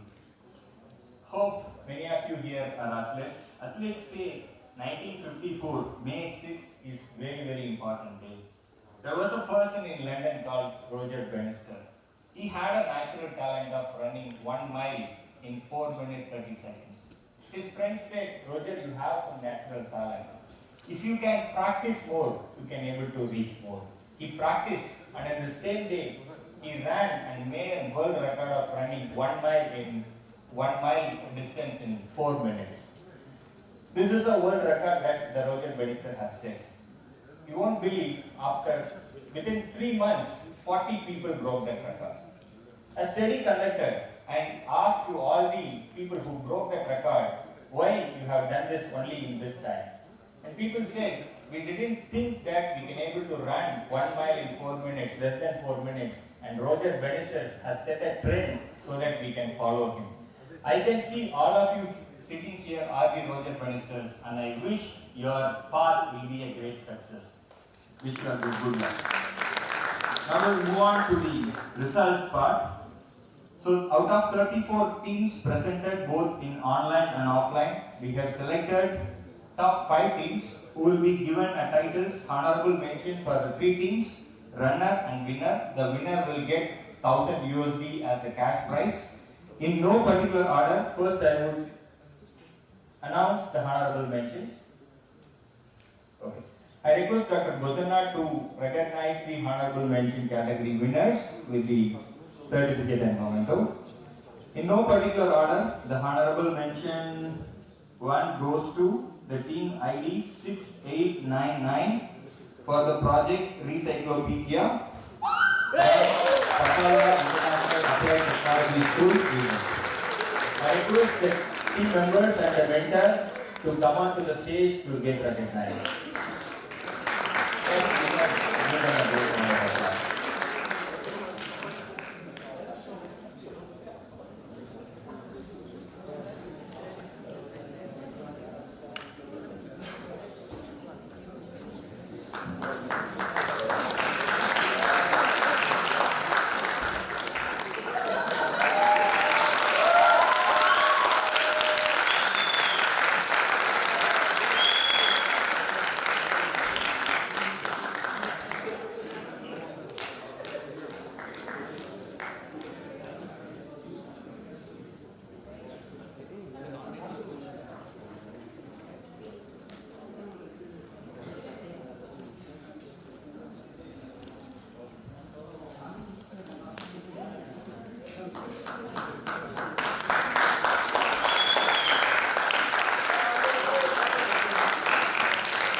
The honorable mention 2 goes to the team ID 6567 for the project Eco God. The team members Maria, Michelle and Chico, they are from 3 different countries, from United States, Romania and Japan. Maria is from United States, Michelle is from Romania and Chico is from Japan. They are online. Best wishes to the team Eco God. The honorable mention 3 goes to the team ID 6998 for the project Sarveda from Padma Sheshadri Balabhavan School, India. He is also connected online. Best wishes to the team Sarveda. Now, one of the most important category, the runner of JE 24 goes to the team ID 6701 for the project Hido PD Solar System Enhanced from Egypt. Team members Suzy and Nathan. I request the team members to come and get recognized, and I request Dr. Bozana and the General Chair Dr. Ramlata along with Eric to honor the winners. Yes.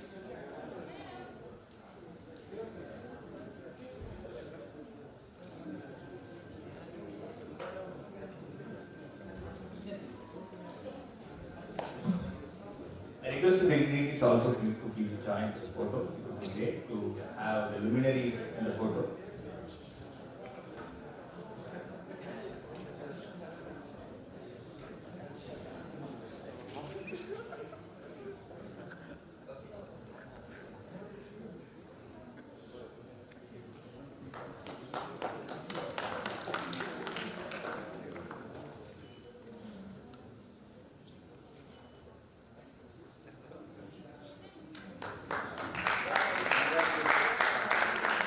Congratulations, team. Okay, thank you. I think I forgot the winner.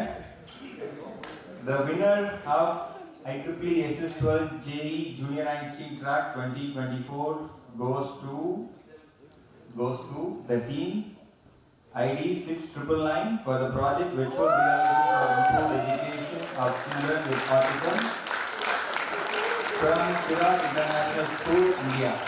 Request the team members along with their parents to come on to the stage. You will get the video and photography from us, from official side. Please join us on the stage. I request all the dignitaries to do the honors for the winners. So you will be getting the title along with $1,000 US. Yes.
So we had 34 difficult projects. In fact, jury had a very tough time to select the honorable mentions and runner-up.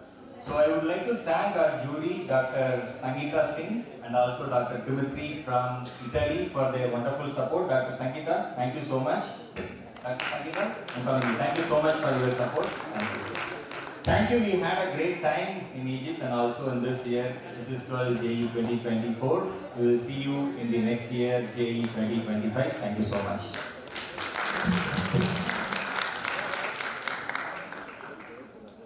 Congratulations to the winners and runners and honorable mentions of the Junior Einstein track. Now, I would like to invite Arun, Chair of Make a Fair track, to reveal the awardees.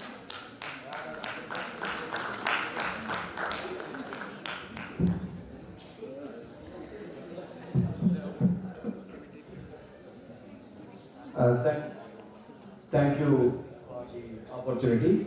It's indeed my great privilege to thank Dr. Ramlata Marimuthu ma'am for giving me the opportunity to serve as the track chair of YESIST12 Maker Fair for the second consecutive year. Thank you ma'am. And we have closely around 200 plus projects which have been submitted to two categories. One is via direct entry and another through pilots. First, I would like to thank all the pilots who have taken several efforts to bring in the projects to the YESIST12. Thank you, pilots, for your efforts that you have taken. And I also would like to thank the direct entry participants for their efforts with my team. Myself, Arun, Chair of Make a Fair, and I thank Dhanlakshmi, Vice Chair, and my team members, Mustafa from Gujarat section, Dharmi from Gujarat section, Tejaswini from Bombay, Reshma from Madras, and Rajalakshmi from Hyderabad, who has been instrumental in coordinating with me for the Make a Fair track. I would also like to extend my sincere thanks to the publicity committee led by Mr. Abdul Ali for bringing in more than 200 plus registration in my track and 30 plus countries this year. Thank you, Abdul, for your tremendous effort that you have taken for bringing in the registrations and moving to the winners. To start with honorable mentions, before announcing that, I would like to invite my jury member, Mr. Negat sir, to share few words because he insisted me that he has to speak during the valedictory because it was quite challenging to select the teams. We have close to around 35 plus teams participating in the grand finale today, and here we have Negat sir to share a few words. Okay, I was joking. Okay. So I just want to say congratulations. Everyone is a winner just by being here. So whether you're honorable mention or runner-up or winner, I always use this joke, the Oscar, they don't say the winner of the Oscar, this is the Oscar goes to. It's everyone, when you get to that level, you are already a winner. So celebrate your success. If you were in my presentation or keynote workshop yesterday, I mentioned the story of FedEx, right? And the founder, Fred Smith, he outlined the idea of FedEx. Everyone knows what FedEx is today, but this was in '65. He was an undergrad student at Yale University, probably very similar age to you guys, and he almost failed this class. He got a D, barely passed. And after graduating in 1971, he started FedEx, and the rest is history. So whether you're getting the final, I guess the winner, runner-up, honorable mention, keep working on your idea. As long as you have passion and you believe in yourself and your team, you will make it. And wish you the best of luck. Glad I met all of you. Thank you. Thank you. Now it's time to announce the honorable mention. It is in no order. First, the honorable mention is for the team ID 7117, Smart Health Mavericks. For their project title, Voice Automated Emergency Response System by the team members Arish Krishna, Arini and Bala Sharbati from Sri Venkateshwara College of Engineering, mentored by TJ Jayaprabha. They are from online team. Congratulations team. The second honorable mention for the team ID 7122, NAPEX, Intelligent Sanitary Napkin Vending Machine System. For the team members, Yignesh Dwivedi, Shrishti Verma and Anupam Singh from the Babu Bansari Das Institute of Technology and Management, mentored by Rafiq Ahmed. He is also from an online participant. The third honorable mention is for the team ID 5851 for the project title Trailblazers and for title Shafaka, led by Cecilia and Srifai Sokar, Sharonoma and Ian Kumtur Gitu from the Kenyatta University, mentored by Dennis Chongli from Kenya. Congratulations team.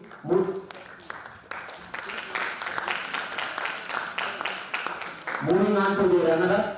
The runner-up goes to the team ID 6235 with the project title Priority Medical, with a smart ambulance system, efficient emergency system by the team members Preeti R, Monica from RMK Engineering College, mentored by Vijayanand Kadaswamy, and they are also from our online team. Thank you team. And the winner for the Mega Fair track this year is the team ID 5797 for the project title Scoofer, with the project members Irene Collier, Irene Chingu and Riyan Kutrochi from Kenyatta University. I request the dignitaries to join on the dais for distributing the prizes. Mentored by Felix Kinario from Kenya. I request the dignitaries to join us for the group photo.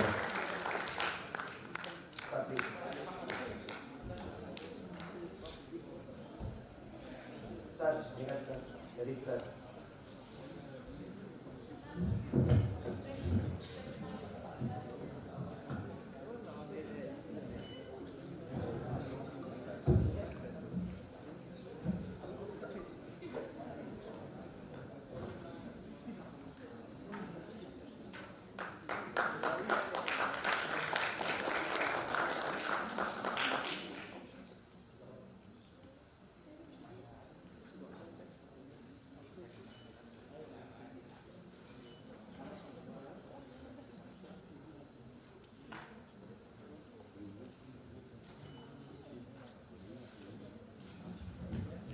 Thank you all.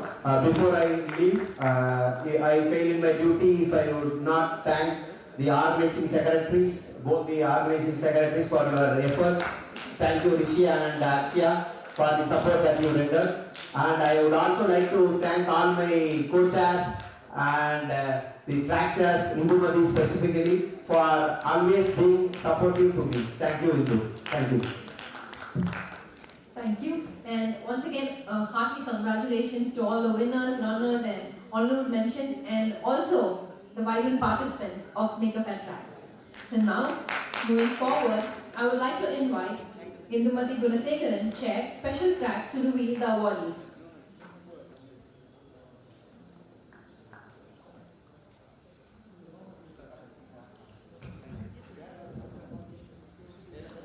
Masa Al-Hari, Tunisia. It's good evening, Tunisia. Yeah. Firstly, I would like to thank Professor Ramalata Marimuthu for entrusting me and providing me with this opportunity to lead Special Track for the last 3 years. I'd also like to thank my amazing volunteers who have made this possible. So for this year 2024, Special Track has received 583 submissions, which is almost 5 times greater than the history of Special Track. So out of these 583 teams, 37 have been shortlisted as the finalists, and I have the top list in my hand. Let's see. So the honorable mention goes to the team ID 5907. Cor, Lim and Leon from University Technology Petronas, Malaysia. Please join us on the stage. I'd like to invite our jury, Dr. Lennon Raja, to felicitate the winners.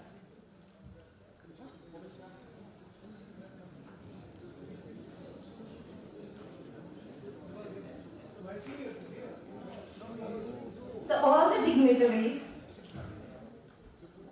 please felicitate our winners.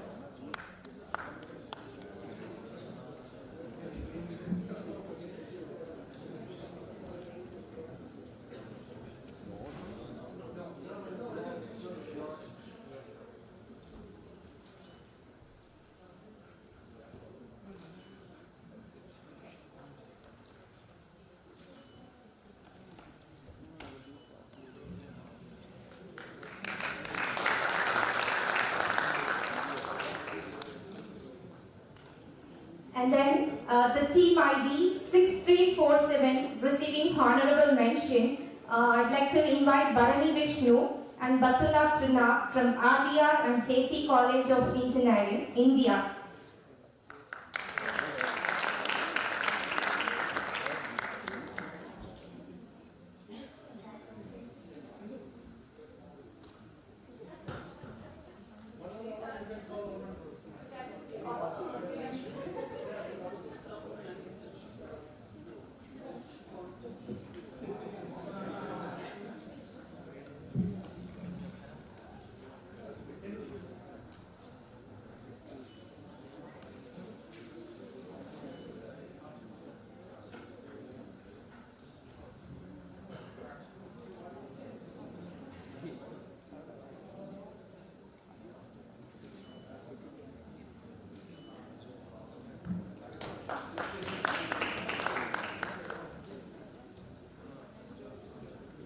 Moving on to announce the runner-up for the year 2024. It goes to the team ID 5273. The team members are Ganga Kavya from India and Anotida Misiwa from Zimbabwe.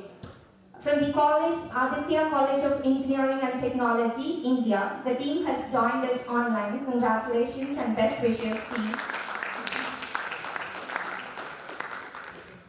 And for this evening, the winner of Special Track 2024 goes to the team ID 5681, Victoria Sitati from Jagankimati University of Technology, Kenya, for the project Enhancing Cerebral Palsy Mobility Through Wearable Technology. I'd like to invite Professor Bazena to felicitate the winner.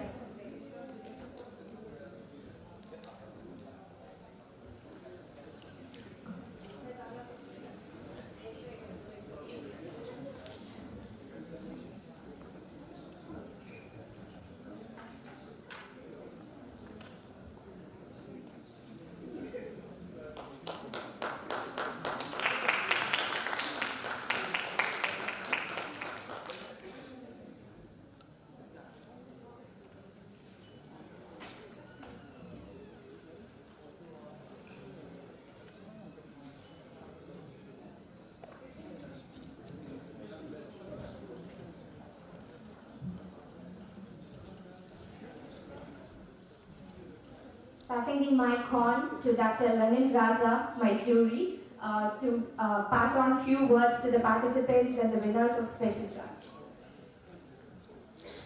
Thank you so much, Chintu. I don't have to waste no more time. Actually means for the second runner, we have a very hectic because of 4 people for runner, especially runner, we don't have any problem with the winners. But in runner team, we have 4 teams are getting the same mark because not only I was voted, I mean, another one is my co-jury, who is Arvindan, who is an online.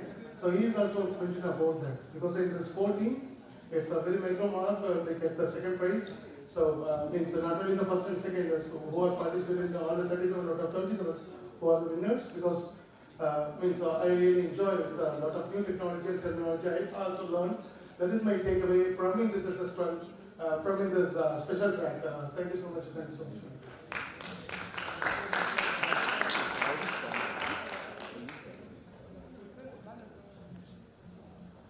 Congratulations to the teams. Now I call upon Gunjan Varshni, Chair of Inauguration Challenge Track, to reveal the winners. Thank you, Rishi. Good evening to all of you. First of all, thank you so much, ma'am, Ramlata ma'am, for giving me this opportunity to serve as a chair of Innovation Challenge Track. Now, I would also like to thank our jury members, Andy and Devyani, joined us and done very hard work and giving your valuable time for the jury for the track. Now, next I would like to thank to my team members of the Innovation Challenge track, and special thanks to my coordinator Akash, who did a lot of hard work with the pilot. So here I would like to tell all of you that Innovation Challenge track is only through the pilot's entry. There is no direct entry. So I would like to special thanks to all the pilots who coordinated and who joined us for the Innovation Challenge track and all the participations. Now I would like to thank.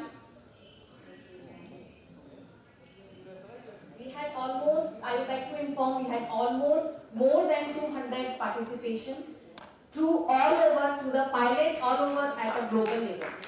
So thank you all the pilots. Now I would request to Andy please share some views while we were handling all the projects for the evaluation under the Innovation Challenge track.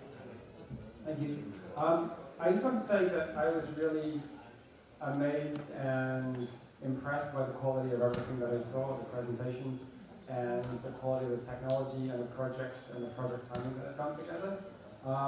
Judging this track was really difficult. We had everything from biomedical technologies to digital agriculture to other environmental projects where there were real prototypes built, all the way through to projects that address policy and projects that were entirely digital based with really high-end app development and fully software engineering skills too. So we saw a very wide range of skills developed to a really high level, and I was just, congratulations to everybody who was in the track. It was really a good job, everybody that got through the pilot stage. And also thanks to Gunjan for doing such a good job of running the whole thing. So again, all the participants, thank you so much for participating under the Innovation Challenge track. Now I would like to reveal all the results. So first, under the category of the honorable mentions are the projects of Agni AI Team Mind Mesh. I think they are here, so you can come here. Please join us on the stage. Request to Andy and all other dignitaries to give the certificates to the team.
thank you, Team IEEE AI, for joining us in offline mode. Thank you so much. Again, the honorable mentions. Second is a Team Team Agri under the project of Agri Alliance. They have joined online us, so congratulations team. Now the runner-up team under the Innovation Challenge track is Project Peace Safety Brainwave-based Public Transportation Safety System from Indonesia. They have joined online us, so congratulations team. And finally, the winner of Innovation Challenge track is the Project Mute Voice Team Rodnex from India. They have also joined us in online mode. So congratulations to all of you. Thank you so much. Thank you everyone. Thank you.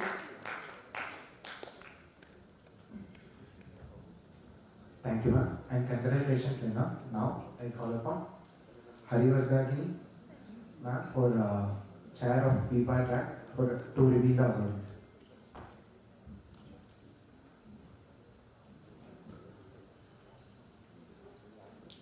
Good morning, good afternoon, and good evening to all the online participants, respected dignitaries on and off the dais, and my dear participants and wonderful audience. I won't take much long, but I need to say what is special about this V-Power track. I would like to start with a quote.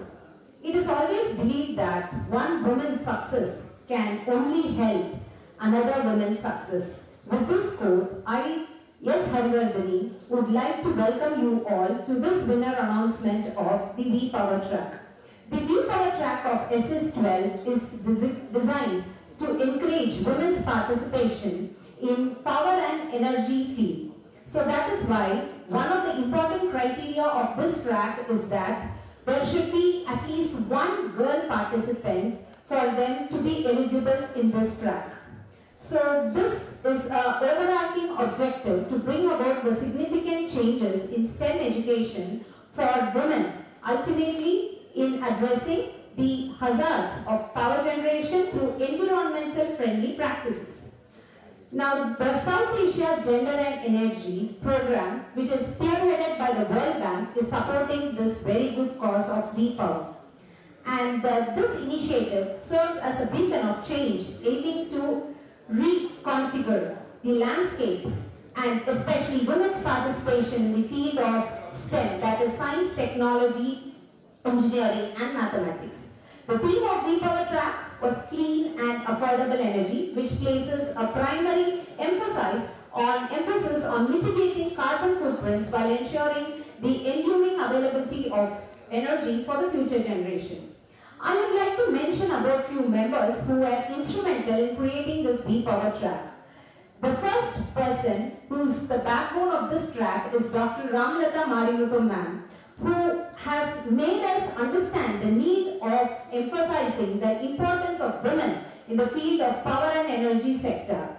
Dear audience, you'll be amazed to see the participation and the enthusiasm, especially when the girls were presenting their ideas in our platform. Not to mention about the boys, but this track was, it was encouraging the girls, so you should see the enthusiasm that was boiling in our track literally. I thank Ramlata ma'am for providing such a platform to the future creators, innovators and the future leaders, especially in the field of clean and affordable energy.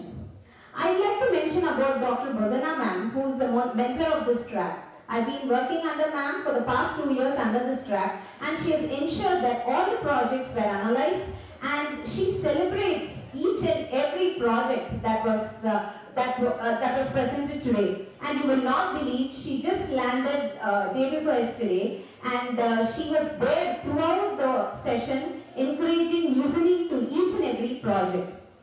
I would like to mention about Dr. Lenin Raja sir, whose name is etched in this progress and smooth conduct of the track. His enthusiasm by always keen to explain about the new technologies and the innovations, especially in any engineering field, was always boosting us to search for more. And thank you, sir. And I would like to thank my team volunteers who have shared their time and sweat, I would say. And I'd like to mention them, Dr. Sophia Priyadarshini, our Vice Chair, Dr. Shravani Mathur and Aparna, the coordinators, Sanjana, Syed and Sanjana, who were our design and content coordinators for tirelessly working and trying to get publicity and making this a huge success. And now, not to mention, last but not the least, my heartfelt thanks to the 3 jury members who were supportive, who were patient, and who were very dedicated to analyze each and every project that was presented in the last 2 days. I would like to thank Habib Kamal sir, who was really, he was very specific about each and every nuance of every project. Tazeen ma'am is not present over here, she's unwell, so she has left.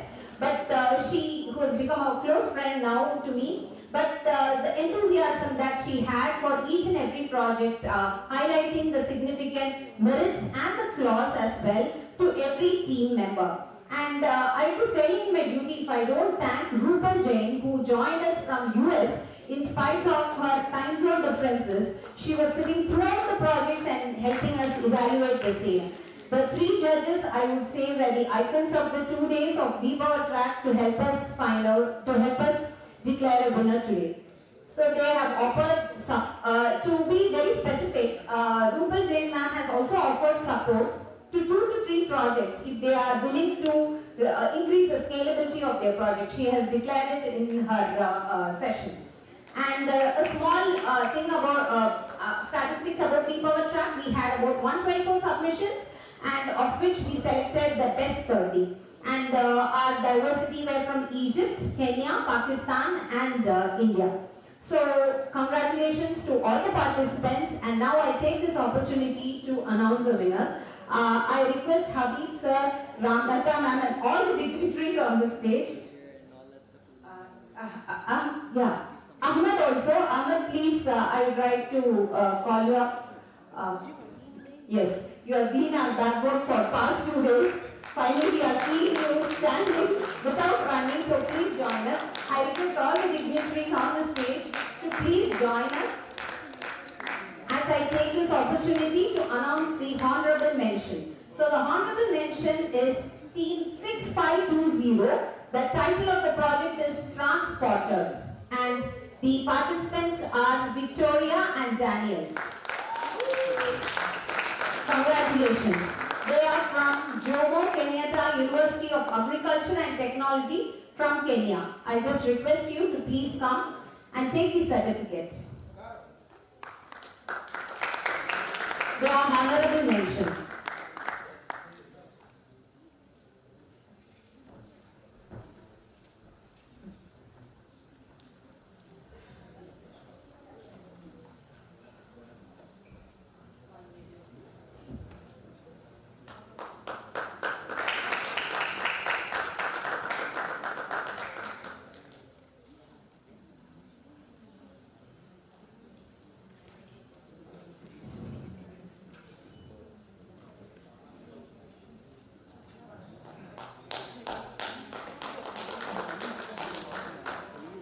Thank you team. Thank you for traveling all over here and giving the presentation. I request the dignitaries to be seated because the winners and the runners are online.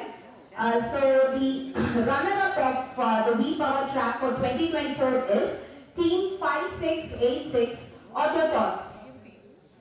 So they are from Meenakshi Sundarajan Engineering College.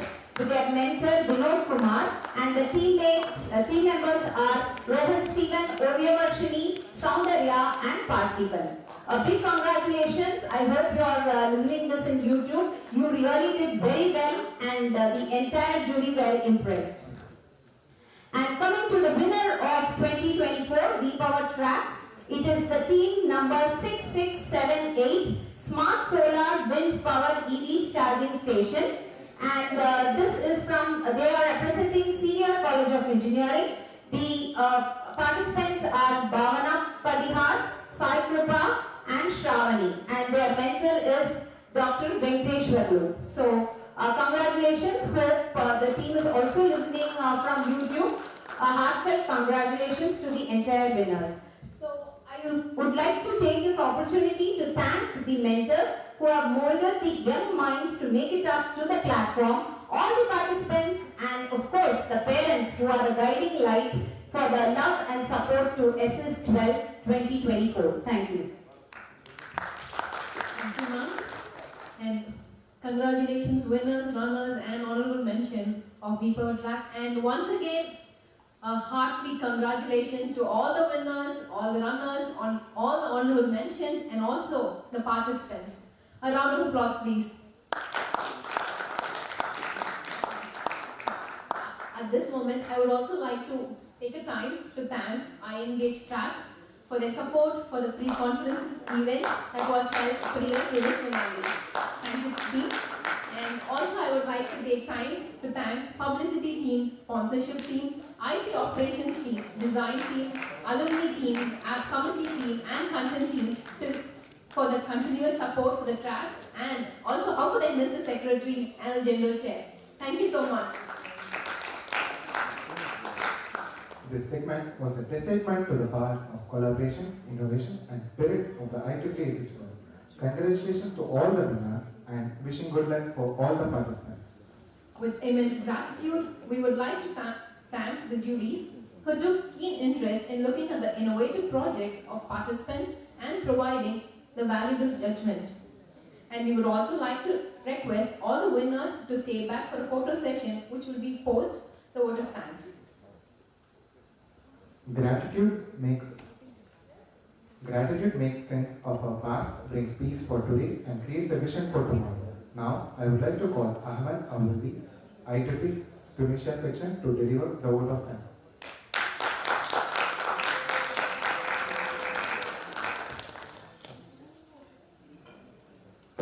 Hello everyone, good evening. I hope you're doing well. Okay, it's hard to say goodbye, but we need to do it. So, the IEEE YESIST committee, dear speaker and guest, IEEE YESIST participant, and also TechX participant.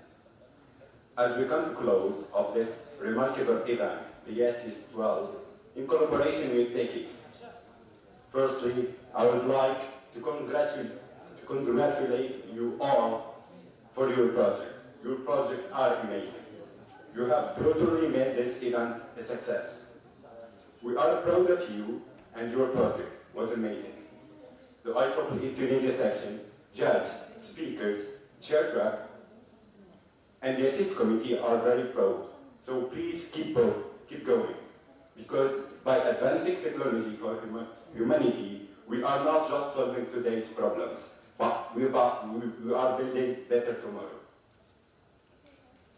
Stay committed to develop your project, your idea and vision. So thank you, Nihal Sharif, for your recommendation to host the event here in Tunisia. Thank you, Dr. Ramadha, for believing in Computer Society in Ikara and Tunisia section also for hosting this event. It was an amazing opportunity for TechX participants to attend speakers and keynotes, and also for YESIST participants to attend workshops. Thank you, everyone. So this event couldn't happen without funding and sponsors. So thank you, IEEE and Industry Application Society.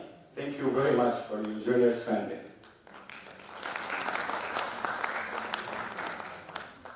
The IEEE Computer Society.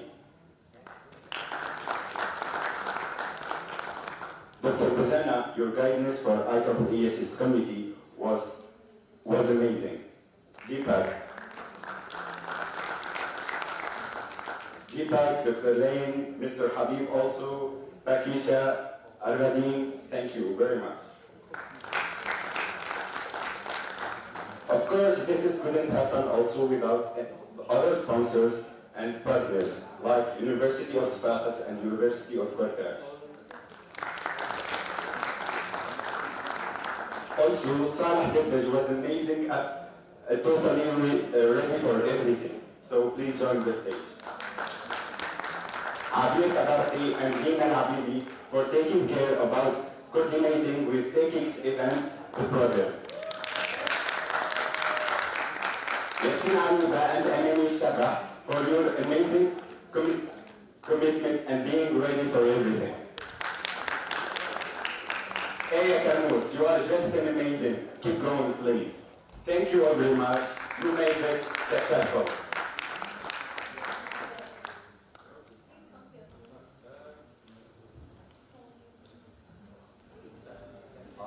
I would like also to thank the IEEE Computer Society Student Chapter for their collaboration. You are amazing. Keep going. And please keep collaborating. So please, one representative from Computer Society IEEE.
Just a few last words.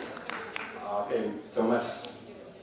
Thank you. The IEEE Communication Society, IEEE Collaborative, IEEE SSIT, MES Test and Training Center, Mr. H, the IEEE Education Society, IEEE Professional Communication Society, the IEEE Young Professional Madras Section, the IEEE Education Society Madras Section, the IEEE Women Engineering Affinity Group Madras Section. Thank you all for leading the Tunisia section. And of course, this is the end, I guess, but see you next edition. Keep going on developing your project. You are amazing. Since there is Tunisian here, I would like to make a call. Please don't skip the next edition, because this is an opportunity for us for better tomorrow. Thank you, everyone. Thank you. So, once again, thank you, Tunisia section, for being a wonderful host for SS12 2024. And now it's time for photo. So, I would like to request everyone to join us on stage for a group photo.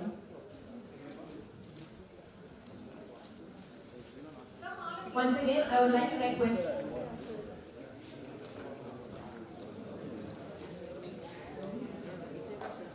also, I would like to extend our thanks to Noor and Annette for a wonderful support in all the occasions. Thank you, thank you, Annette.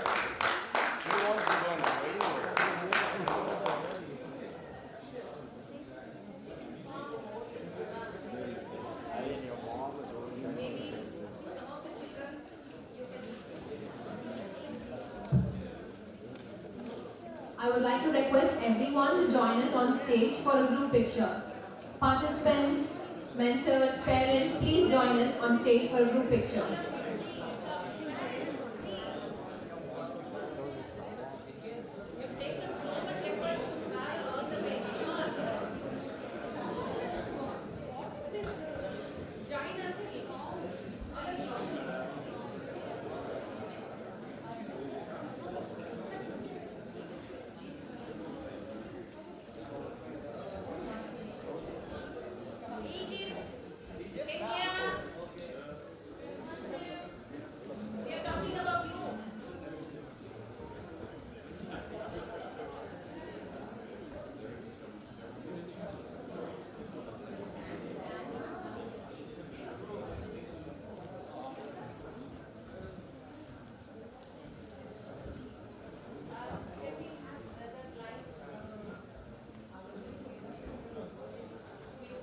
Students, please join us for the group picture.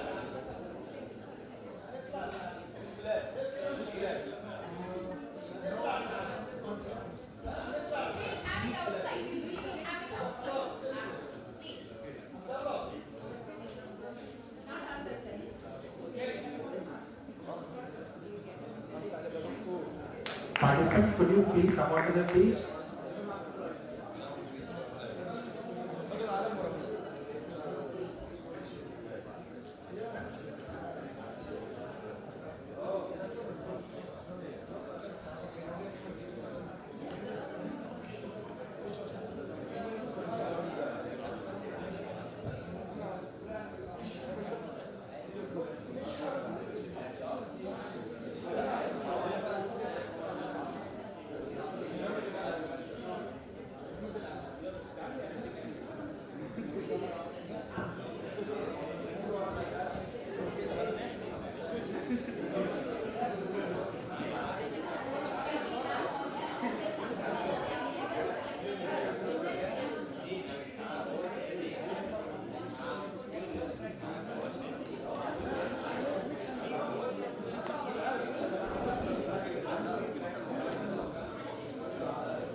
It's time to bid farewell. Say goodbye, but there's no goodbye for us. Wherever we are, we will always be connected through YESIST12. On behalf of the IEEE YESIST12 Team, we wish everyone great luck for all our upcoming endeavors. We really hope that our paths cross again, and until then, take care and have a great time. Signing out from here is Nandita and Rishi. See you all in another exciting edition of YESIST12. Thank you all and enjoy the evening.